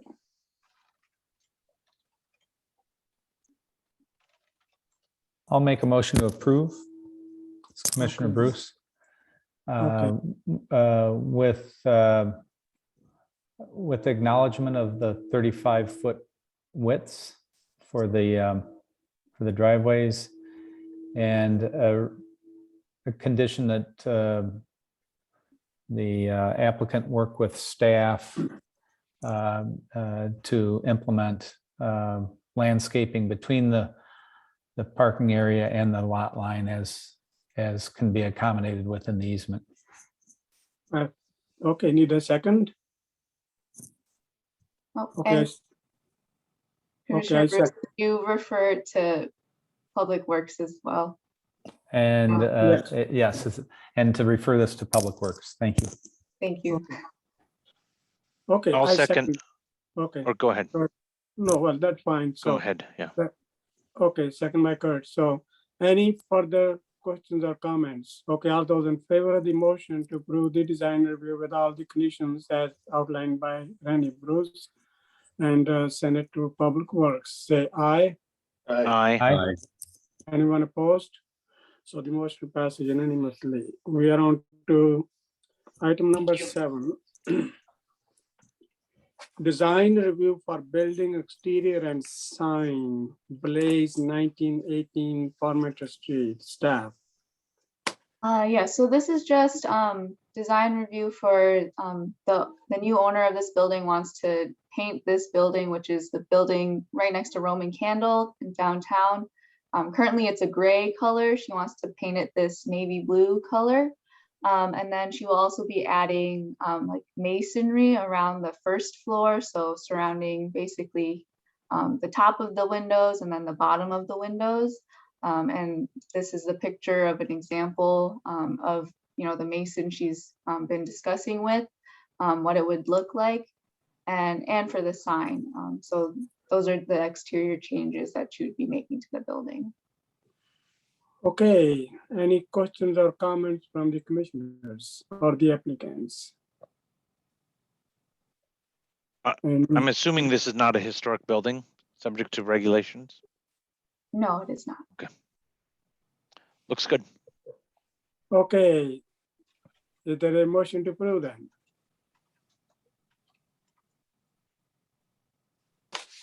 Bruce moves to I would approve. make a motion for approval. Okay, motion by Mike Slevy, second by Randy Bruce. All those in favor, any further questions or comments? All those in favor of the motion to approve the design review for building exterior and sign new name Blaze 1918 Parmenter Street, say aye. Aye. Aye. Aye. Anyone opposed? Motion passes. On to item number 8. Specific implementation plan, JT Klein 3810, 3809, and 3815 Tribeca Drive. This has been very confusing and long-term thing. Staff, go ahead. Yes, so this is a new specific implementation plan submitted last week. Last time they pulled theirs. And so the changes made is that they're going back to a 2-building concept that was approved in the GIP.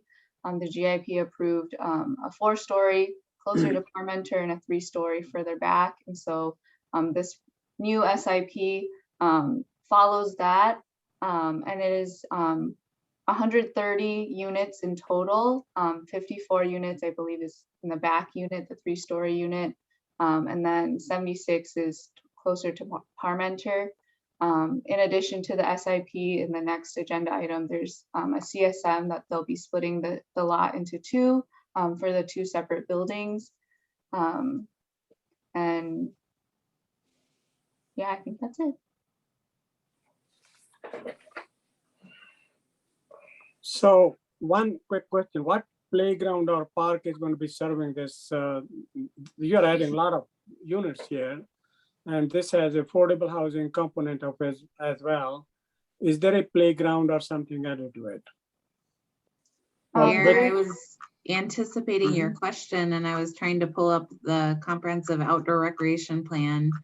I will note that there is a public park that was accepted by the city council as part of the Tribeca development. However, that park does not have any public access. It is only accessible through private property. So I don't think that we could count that park as providing service to this development any longer now that they're in separate ownership. So how many total units are here? 113 for one building. this is for both buildings. So when you add those units for both of them, how many are we approving here? It's 130 in total. Total, okay, so that's a lot of potential kids, considering this is affordable housing there. So what are we going to do for playground or to do something for those children?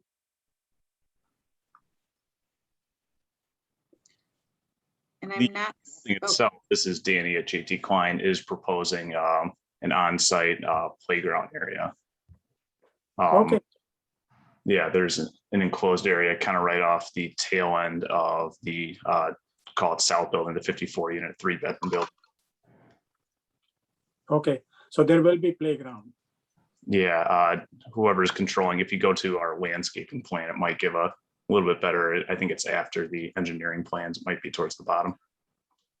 Okay, well, Yeah. as long as it's there and Abby and Mark, well, Abby ensures that it happens, I am happy with this, but we can't have children in one part of the city treated differently than the children in the other part. So the children must have a playground. They must be all treated alike. So, and this is especially true for this one with having affordable housing. You're going to have, well, and there will be families here. There will be children. Okay, okay, that's good.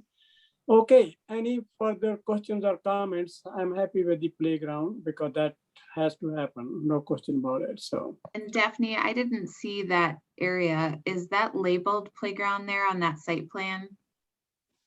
It's saying gardens and dog. Dog park, and then just a little bit left there's called play area. Oh, here. Yeah, play area. Yeah, there it is.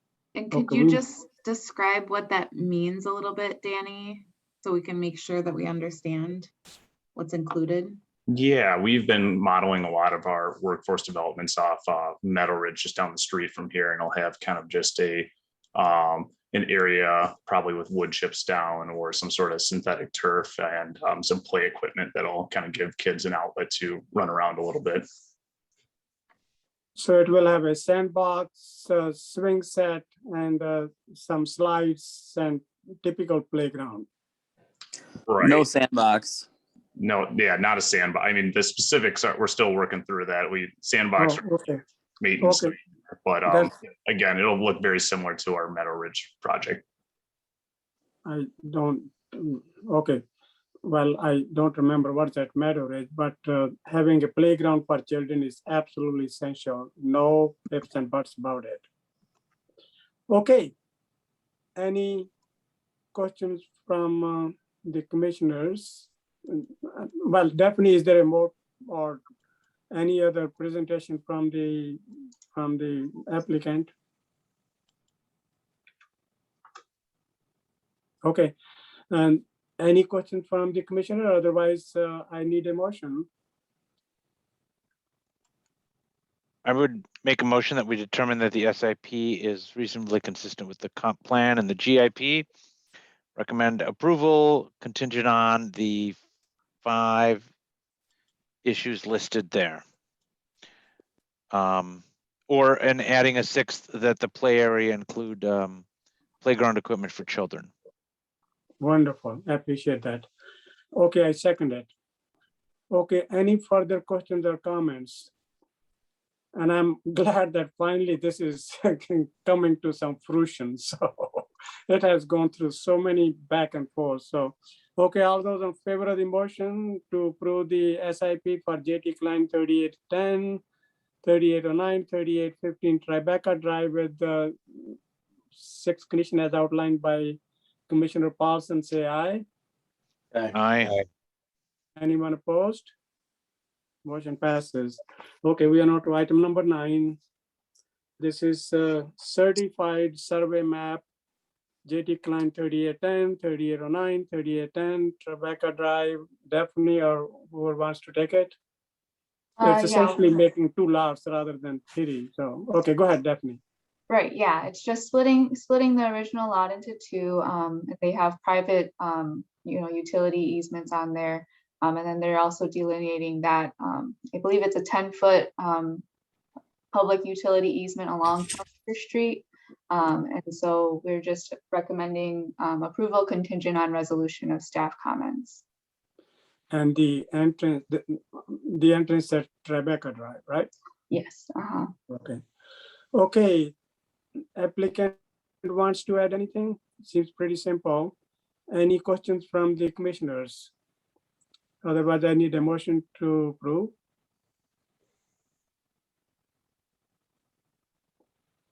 Ramsey will move approval. Slavish will second. Okay. Any further questions or comments?